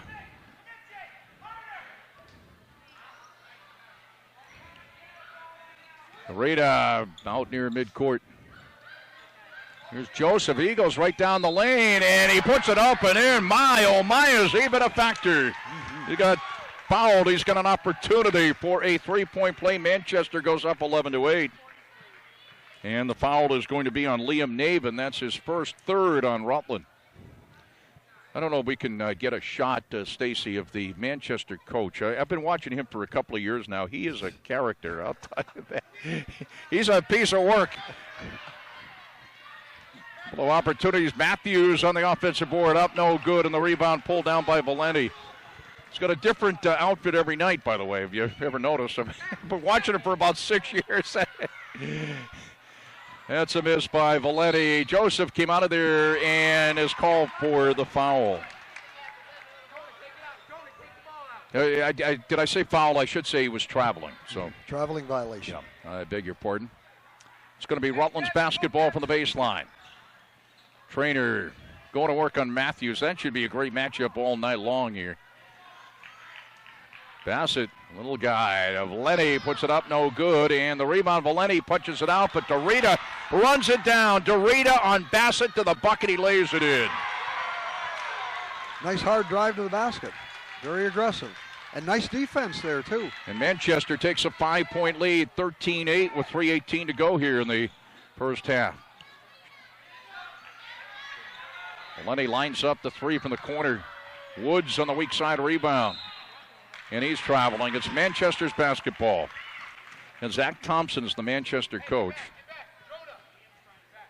And he must have quite a wardrobe.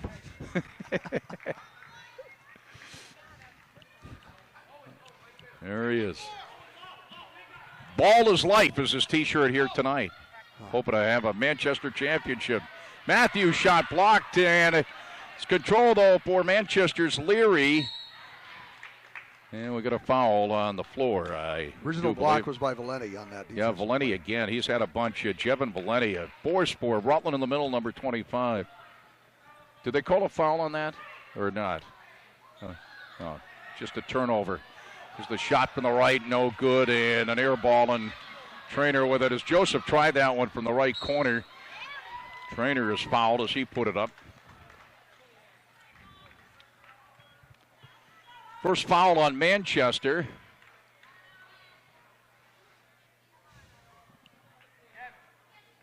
And who did they call the foul on? Was it 21? Yeah, it was Ario, Benjamin Ario.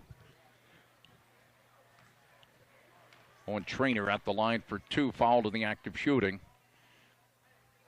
And he'll get another. It's Manchester 13, Rutland 9 as DeMarco Wade comes in, and Joseph Ouellette coming in for Manchester.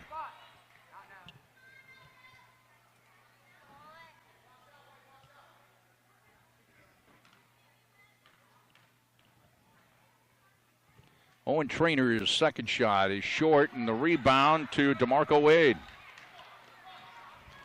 2:38 to go in the first half. Manchester has a 13-9 lead. The turnover there, palming the basketball. Rutland's basketball. Good call by Steve Blongy. Very good. Not only do we have the Rutland's biggest Celtic fan making references to the Celtics, but he's also the official's biggest fan. Wants to make sure that every call's a good one.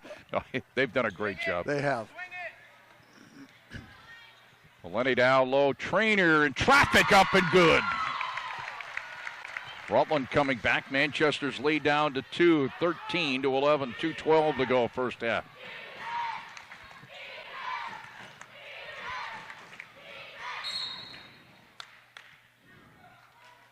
Another great call by the officials here at Angie Jim. I just thought I'd say it for you this time. Thanks, Jack. Thanks for filling in there. They call the foul. That's on Liam Navin. Here off the inbounds play, the shot misses from the baseline. That was Ouellette, and here comes Rutland back the other way. Pass down to Woods. Valenti underneath. Valenti up, and no good, and it comes down to Dorita. Minute 48 to go in the half. Three-point in the attempt. corner, Matthews. Which side rebound to Ouellette.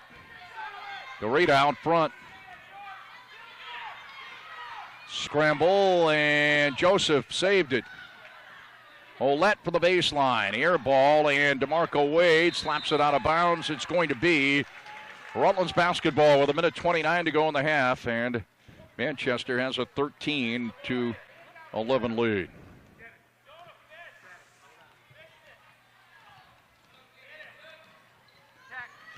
Woods for 3. Got it! Nailed it.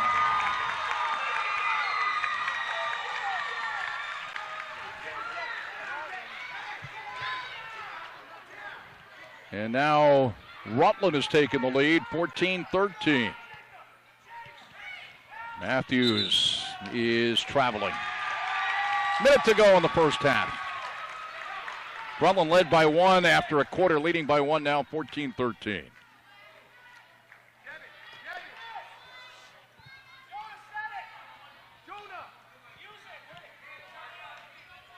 Valenti couldn't handle that pass and picked up off the floor by Ouellette. Here's Dorita now. Joseph in the key, right down the lane and blocking it out of bounds. Another block for Jevon Valenti. And again, he salutes the crowd here at the Hinchy Gym. What an impressive first half for that young man. Very nice job. Rebounding, defensive stops. Ouellette is out. Will Morrell back in now for Manchester. 41.6 seconds to go here in the half. Dominic Dorita. Picked up by Jonah Bassett. And the shot by DeMarco Wade is no good. And the rebound to Trainer. 26 seconds to go in the half. Jonah Bassett. Poleni. Woods again from the left wing. That one no good in the 15 rebound. seconds. Time for a shot here. Morrell picked off the rebound. Here's Matthews now with 10 seconds to go in the half. Double team to the sideline. Finds an opening. Runner no good. Rebound Joseph. 3 seconds to go. Dorita for 3 at the buzzer. No. A barn burner right here, Zach. And at halftime, our score, Rutland Rec Red 14 and Manchester 13. So both teams scored 8 points in the second quarter. Rutland had a 6-5 lead after a quarter. Thanks, everybody, for joining us on Rutland's PEGTV Channel 15, the Glodzik Memorial Tournament here at West Rutland's Hinchy Gym. The Glodzik family here. I haven't seen... I've seen Mrs. Glodzik. Ann's been here for both games. Yeah. And Brian is Ed's son. I haven't seen Brian. I know he... What do I know? Steve Merrill is here. Another celebrity in the crowd. He is. Wearing that nice Yankee hat, Yankee outfit. I don't know who looks better, Steve Merrill or Zach Thompson. The activities here at halftime, but of course, Ann Glodzik is here. Bethany. Brian is here, I think. I think Brian's over there. Is that Brian Glodzik with the blue and the white cap right in front of the first row? Toward the corner? I can't quite tell. And then there's Bethany, who is Ed's daughter, and I'm not sure if Bethany is here or not, but we'll find out. Of course, they are here and give out the awards in the postgame. Again, Ann is here. And I got a story about Bethany, and it's not about me, but believe me, I'm just when Bethany must have been Bethany Glodzik. She couldn't have been more than 6 or 7 years old. She's a big Red Sox fan. I was going to spring training, and Ed, her dad, and this was right before he passed away, actually. I believe it was the spring training of '88. He passed away in the summer of '88. And he brought a baseball by for me, and he said, you know, Bethany's a big Red Sox fan, big fan of Roger Clemens. Can you get Roger Clemens to sign it for me? And I got to tell you, I was a little skeptical in the sense that, gosh, what if Roger Clemens doesn't speak to me or something? And actually, Bethany is here across the... Do you have the shot of Bethany and her mom, Ann Glodzik? Stacey, they're in the first row to the left of that gentleman with the striped shirt on the first row. Blue and green. The blue and green. They got him. That's Bethany there, and that's her mom, Ann. And Bethany, as I said, wasn't more than 6 or 7 years old, so her dad brings the baseball by, and I go to spring training. I got to tell you, even when Roger Clemens went on to play for the Yankees, I didn't root for him or anything, but I got to say, he always treated me well. I met him a couple of times. I interviewed him a few times, and he signed autographs for me. And not only, to make a long story short, he signed the baseball for Bethany, to Bethany, Roger Clemens. Great. And I went to spring training a couple of years after that. He did the same thing for other people. And Bethany, to this day, still has that baseball on her mantelpiece.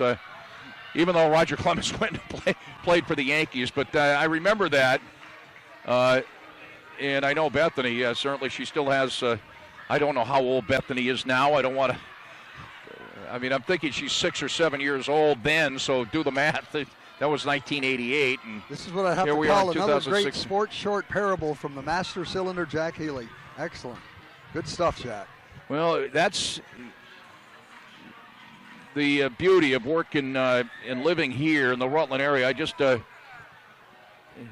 obviously you're a native here and been here, your family for many generations, but that to me is what makes it so special. There are so many connections, and that's a connection here and a connection to the Glodzik tournament. Bethany Glodzik has got the Roger Clemens autograph, and Roger Clemens was just great. Any bad rap that he gets or anything, at least when I've had an opportunity to get either autographs from him or have an opportunity to talk to him, he's been great. So I have no problem with Roger Clemens at all. Jack, you mentioned that idea of a lot of connections in Rutland, and I always enjoy your show, and Brian's waking up with Rutland. But so many of those connections are through athletics and sports when you look back at it. Yeah, they are, man. That's why I say there's nothing. People can say what they want. There's nothing more local than local sports. It's the most local thing you do. Nothing is as local as local sports. Even local news isn't as local as local sports. Because where else are you talking about local people? And over the years, you've done a fine job bringing it to parents and all these kids that you mentioned their names on the air in different sports, different areas. You've done a real nice job. Well, that's the fun part for sure, man. One of the many fun parts. Well, we're getting ready for basketball action. A minute to go on the halftime break. And we've got another fine ball game going here, 14-13. Yeah, Proctor won the girls' game over Lothrop by 1 point. And, they're doing some.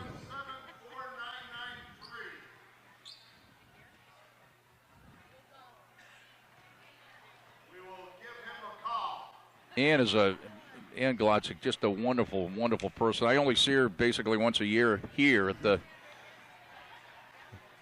And I think, I could be mistaken, but I think Bethany works at Green Mountain Power. If I'm not mistaken, her dad, of course, worked at the Rutland Herald and also CV. At CV. 789-770.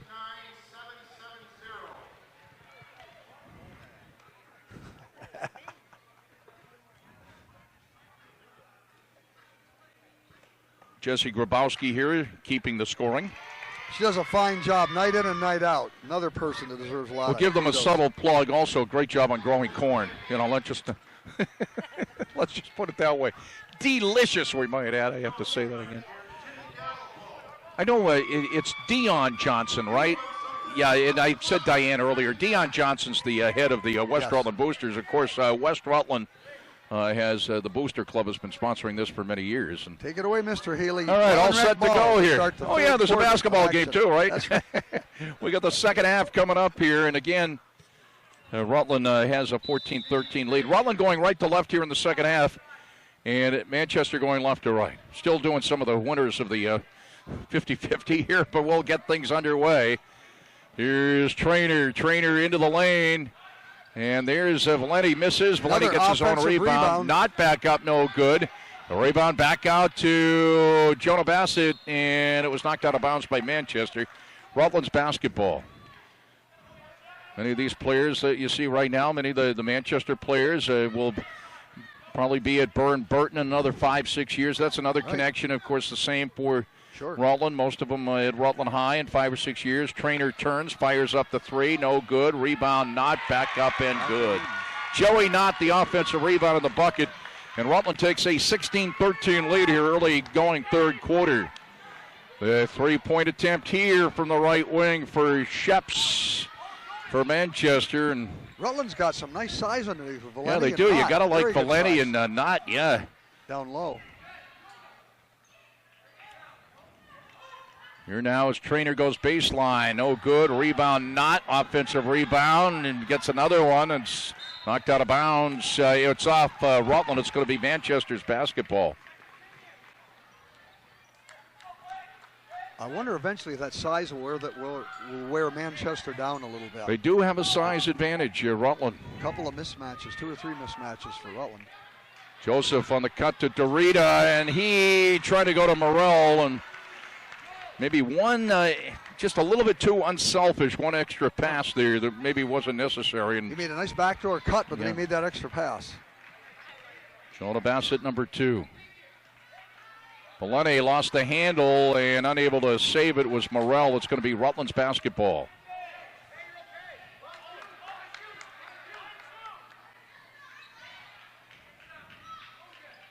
Jacob Woods gets it into Valenti. Underneath Woods, and it was blocked nicely by Sheps underneath. It's Manchester's basketball. Maddox Matthews, number 23, the man-to-man put up for Rutland here. Joseph, and he tried to pass it inside on the cut, and there to pick it off was Valenti to Trainer. He drives, puts it up, no good. Rebound, Valenti back up, no good. Rebound comes back out to Jonah Bassett, littlest guy on the floor. Not underneath. No good. And the rebound to Will Morrell. Matthews to Rita. Runs it down to Joseph. Goes down the lane, lays it in. And it is Rutland 16, Manchester 15 with 3:52 to go, third quarter. Lenny thought about the three. Dominic DeRita on the foul.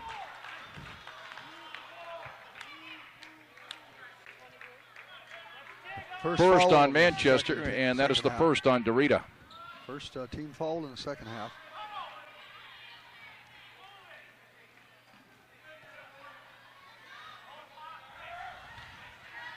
Scramble, and we got a jump ball here, and it's going to be Manchester's basketball.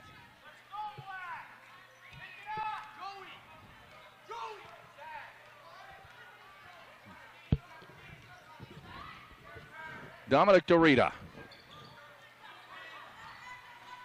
Joseph down the lane, misses, but he'll be at the line. Looks like it'll probably be a foul on Joey Knott. It is. First on the team, third on Joey Knott.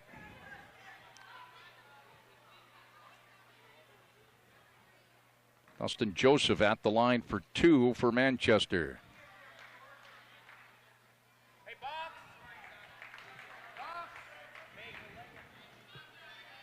Dustin will get another.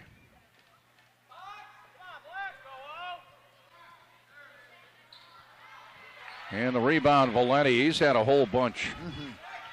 Excellent rebounder. I always used to, here's another Celtic reference that way. It's coming down, not underneath, up and good.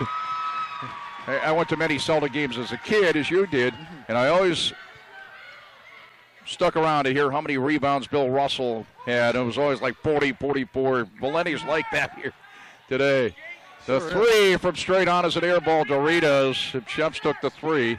18-15. Rutland has the lead. Reverse layup is no good by Morrell. Not try to tap it and play right to Joseph, and he puts it up and in. And here comes Manchester again, down to a 1-point Rutland lead, 18-17. 2:32 to go in the third quarter.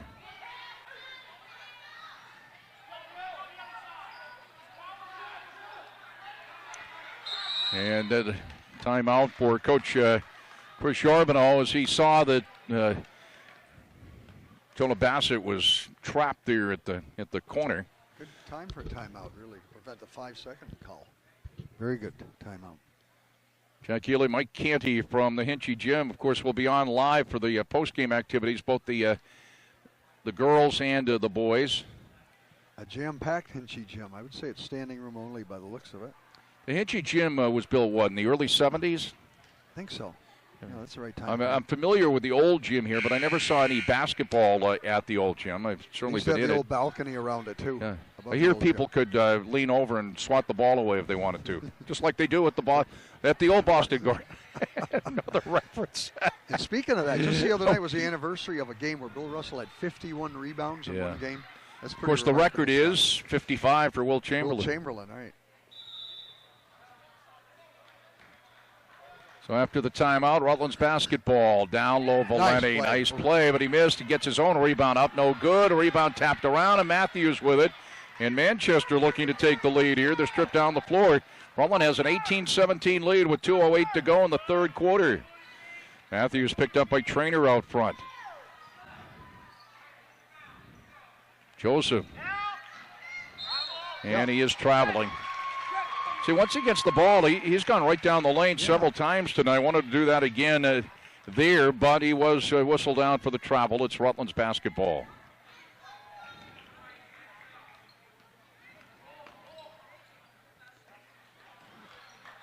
Jonah Bassett.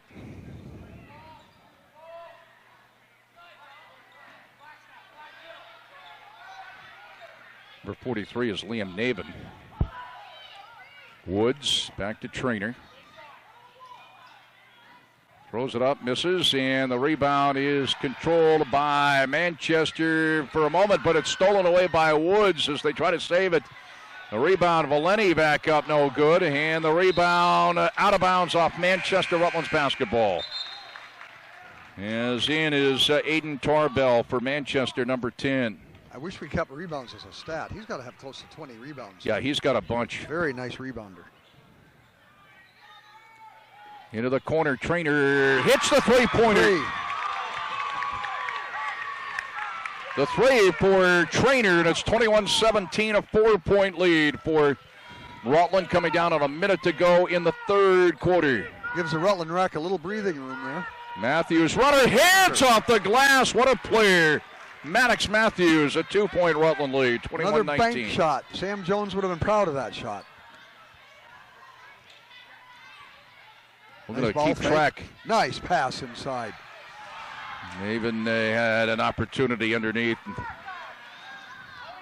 Like down the middle. Here's Joseph again. Couldn't find the handle. Trainer on the steal with 30 seconds to go in the third quarter.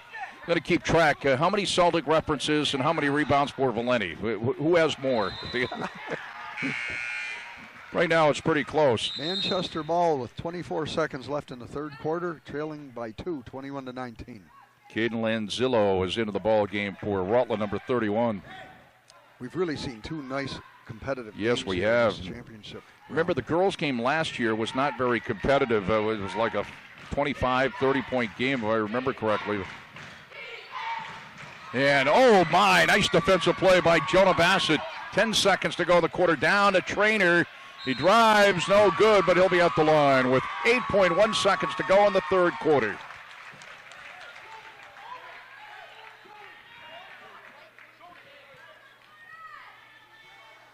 Trainer has 10 points. They call the foul on Maddox Matthews. That's his first, second on the team. Trainer will get another.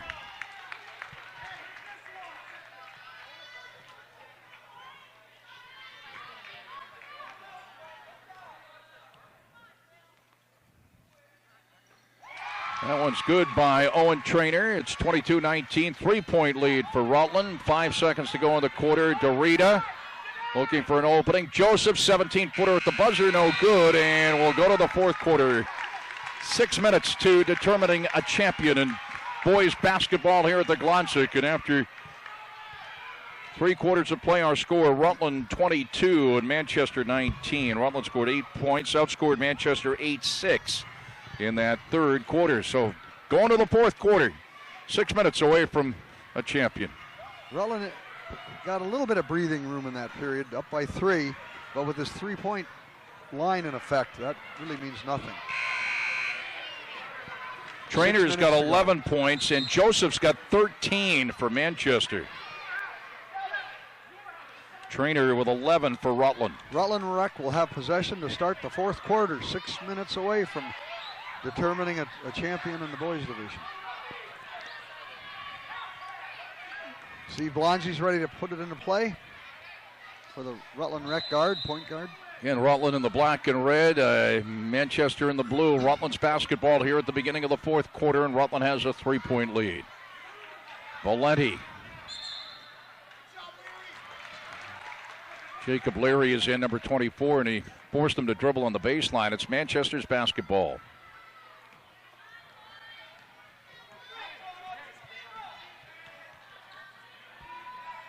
Dorita. Number 21 is Ario. Now, Benjamin Ario. Here's Matthews. No look pass to Joseph, and he tried to muscle it up. He got fouled. It was Valenti or not. It might have been Valenti on the foul.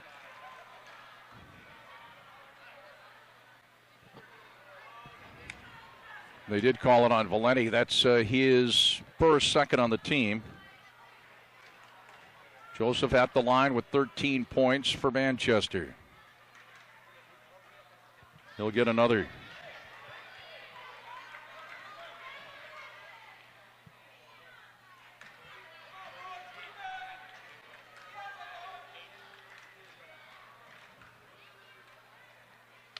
And that's an air ball. It'll be Rutland's basketball. 5:32 to go in the game, and Woods back in. Colby Mead is into the ball game. 44-4 into the ball game for Rutland.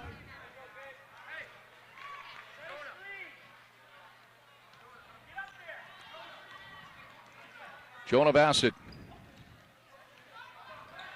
Owen Trainer back out to Bassett, picked up by Matthews off the man-to-man. Jevin Valenti steps back, 18-footer from the right wing. No, and Woods the rebound out to Trainer for three. He's got it. Three-pointer for Trainer. He's got 14, and Rutland goes up 25-19. Just under 5 minutes to go in the game. Joseph in the lane, tipped out of bounds by Valenti. It is DeMarco Wade for Manchester.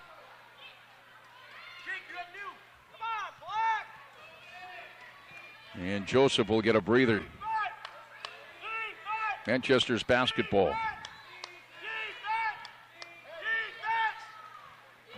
Dominic Dorita. Leary, no from the baseline, but Jacob Leary got fouled. He'll be at the line for two. Nice inside pass. Some of these skills these young kids have are very impressive. They call the foul on Trainer as first, and that is the third on the team. Leary's first shot is good. He'll get another. It's Rutland 25, Manchester 20.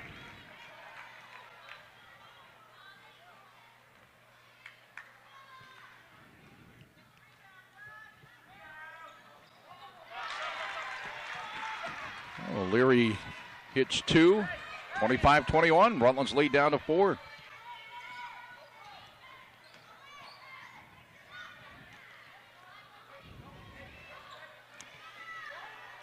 Here's Valenti.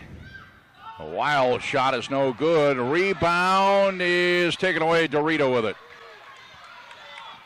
Dorita, coast to coast runner, good off the glass, and he's been pretty much held in check. He's got 4 points. It's a 2-point lead for Rutland, 25-23. 4:09 to go in the game.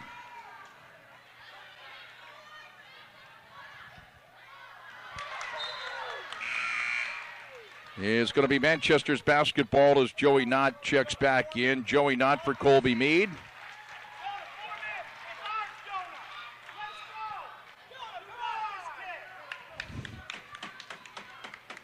Manchester looking to tie it, Mike. This trip down the floor, perhaps go ahead. Dorita, 15-footer. Scramble for the basketball, and Woods with it, saved it to Bassett.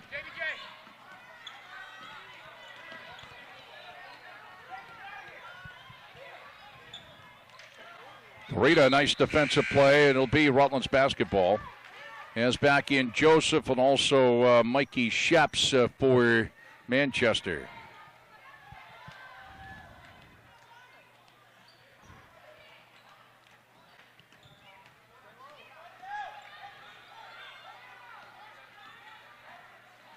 Valenti. Bassett. Trainer. Bassett. Going on, nice play by Joseph. Right back to Trainer, fires up the three, misses, and the rebound. Fought for on the floor, and out of there with it, Mikey Sheps. Dorita now as Manchester again looks to take the lead or at least tie it. The runner, no good, too hard off the glass. And it goes out of bounds, and it's going to be Manchester's basketball. Back in will be Will Morrell for Manchester. Morrell checks in for Leary. 3:01 to go in the game. Another barn burner, Jack, just like our first game tonight. Dorita. Runner, good! Ties it up. Ties it at 25. 2:48 to go in the game. Rutland and Manchester tied at 25. Trainer misses from downtown. Rebound at Joseph, ahead to Matthews. Manchester looks to take the lead. Dorita out front. Long three. Right wing for three. Shep Snow and the rebound to Knott. Rutland with a basketball in a tie game. Tied at 25, 2:20 to go in the game. Bassett to Knott. Had it blocked. Comes right into the hands of Morrell. Might have been Joseph that got a piece of that. Here's Matthews. Matthews to Joseph, and no, he's traveling. 2:09 to go in the game. Speaking of overtimes, Well, thought we might have one in the girls' game, but have one here. Under 2 minutes to go in the game. We're tied at 25. 154 to be exact. Valenti down low. Bassett gets it back from Woods. Woods with it. Woods skips it across the knot. Down low. Tosses it back out to Trainer. Runner. No. Rebound off the floor. Controlled by Sheps to Dorita. Dorita now with an opening underneath Matthews. Matthews sends it out to the left baseline. The shot no good. Rebound Dorita on the weak side. And we got a timeout Manchester with 1:28 to go. Here in regulation, we're tied at 25. And going to go to the wire, Mike Canty. It sure is, Jack. This is what a championship game should be all about. Same as the young ladies in the first game. Excellent game.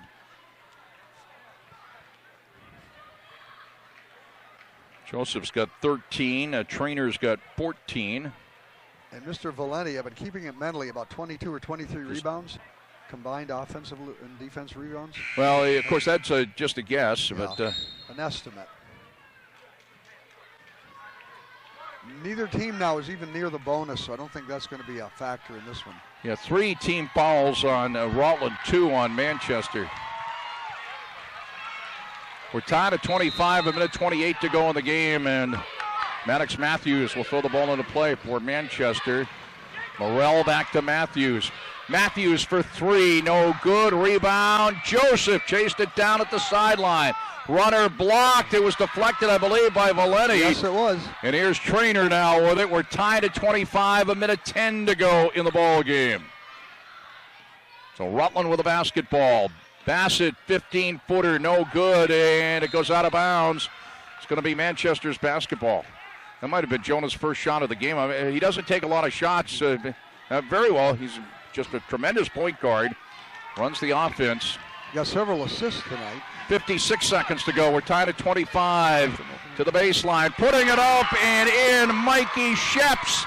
And Manchester takes a 27-25 lead. Here's Trainer. 42 seconds to go. Bassett underneath, not up, no good. Rebound, fought for, scramble. Timeout, Rutland as Valenti ran it down. Manchester has a 27-25 lead with 34.1 seconds to go What a great in regulation. Second in a row. 2 fantastic ball games. Even John Center's pacing the floor. He looks nervous over here. Pacing it on the apron. 2 great games here in the 57th annual Glodzik tournament. In front of a capacity crowd.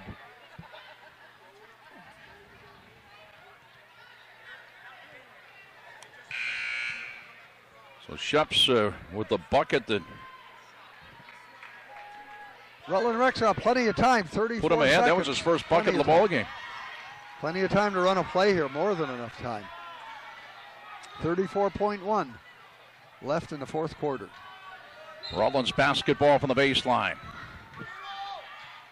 Comes into Valenti. Triple team, shot no good. Rebound, Joseph. Now Matthews with it. And he got fouled, and they got to foul a lot to send him to the line here because that is just the 4th team foul on Rutland. And the fouls on Trainer is second. 27.3 seconds to go. Manchester has a 27-25 lead. And Manchester wants a timeout.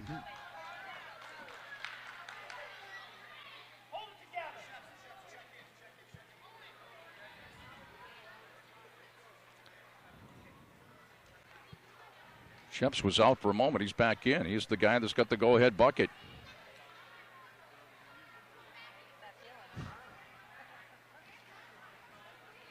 Checking in Liam Nabin for Rutland. We said earlier that first girls game would be a tough act to follow. We just are looking at the tough act right here. Of course, the girls game won by Proctor 27-26 over Lothrop.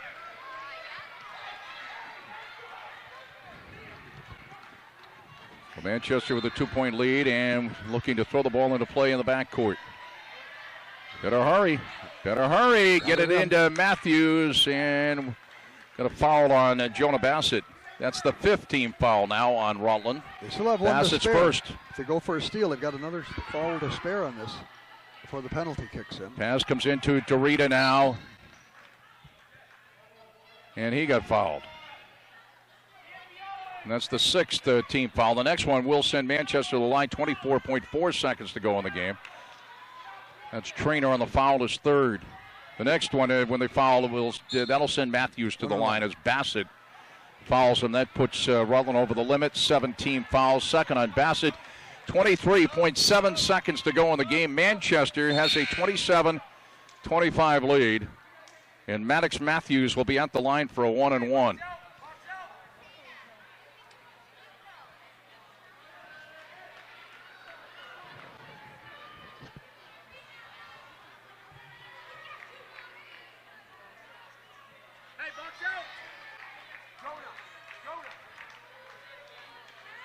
And his shot is good. Oh, my. What a pressure shot for Matthews. He'll have another. 28-25. Manchester goes up by 3. This will make it a 2-possession game if he hits it. And he does not. In and out. Not the rebound. Rutland with a basketball. 20 seconds to go. Down by 3. Here's Bassett to the baseline. He got fouled. With 17.3 seconds to go. 28-25 Manchester lead. Jonah Bassett went strong to the bucket. He got fouled. The 3rd team foul on Manchester, and the foul is on Dorita, his 2nd.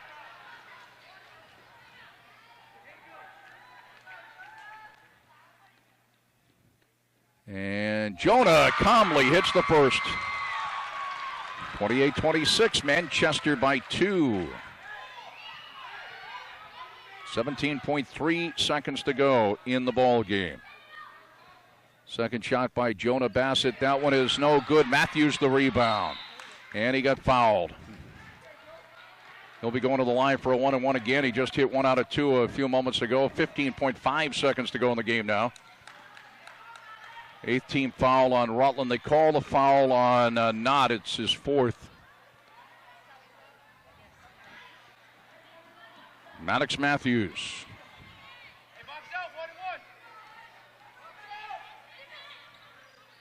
He misses, and the rebound run down by Valenti. 12 seconds to go. It's a 2-point Manchester lead. Valenti. Timeout with 8.4 seconds to go. And Manchester has a 28-26 lead. What a finish here, Jack, to this game. Tremendous ball game. They'll be getting the ball in front of their own bench. Rutland Rec's got 8.4 seconds, which is a lot of time to tie this up, or who knows, a 3 could do some damage. Well, a 3 would win it. That's right. Real damage. Serious damage, I guess. A 2 would tie it. Mr. Center's even agreeing on that. I'm giving him plenty of mic time. Plenty of mic time for Mike. All right. Here we go, Jack. 8.4 seconds to go. 28-26. Manchester over Rutland Rec. Jonah Bassett will throw the ball into play from the sideline. 8.4 seconds to go in the game. Manchester has a 28-26 lead, and Rutland with the ball in the forecourt. Trainer for 3, misses. Rebound, Woods, back to Trainer, the long 3. Good!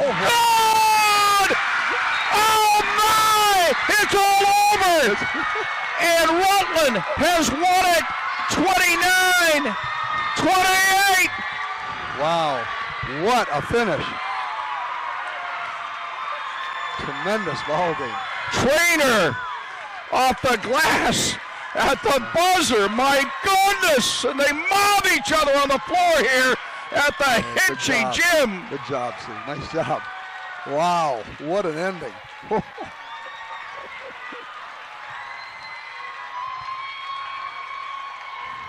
We'll watch them celebrate the post game coming up. We'll listen in. Thanks, everybody, for tuning in here on PEGTV. 2 better games, I'll tell you, you couldn't get. Thanks, Mike, in your debut. John.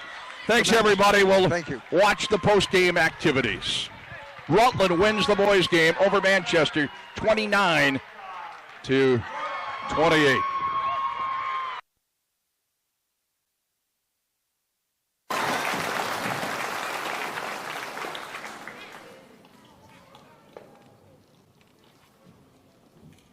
From Granville, Sawyer Ramey.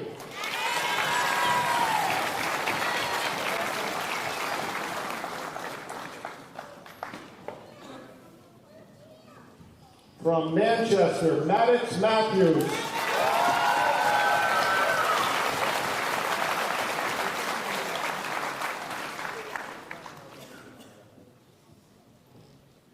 From the Rutland Town Chargers, Reagan Bird.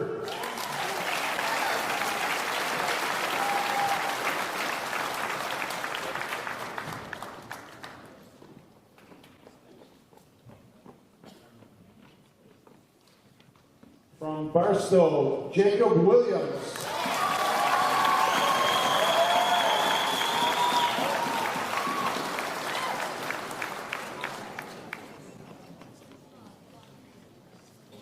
From the Rutland Rec Red, Jonah Bassett.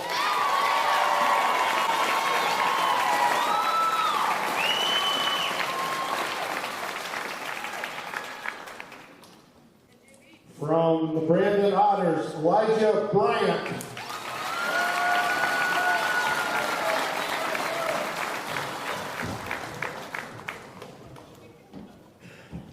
From West Rutland, Levi Pettit.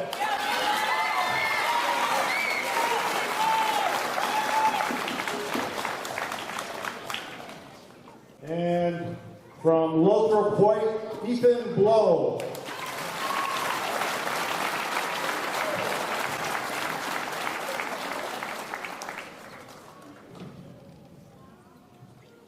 And for the boys, from the Rutland Red Gold, Matthew Magro.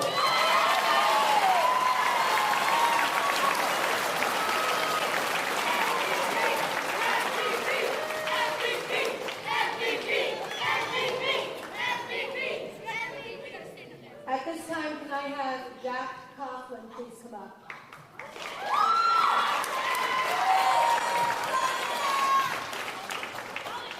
His team has a very special gift for him for his consideration for all players. Thank you.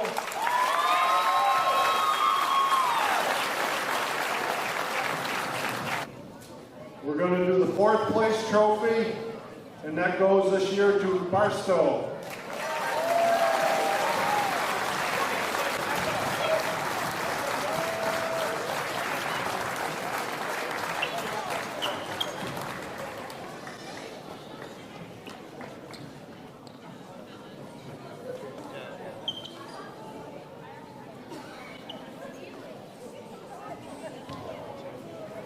Congratulations, fellas. 3rd place in the Glodzik tourney this year goes to the Rutland Rec Gold.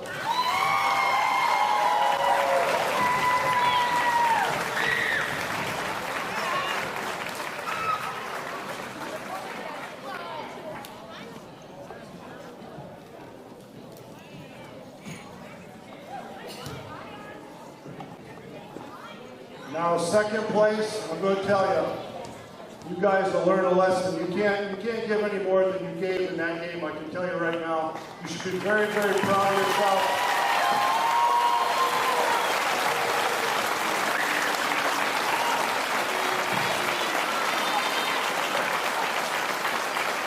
Second place and runner-up this year in the Glodzik tournament goes to your team from Manchester.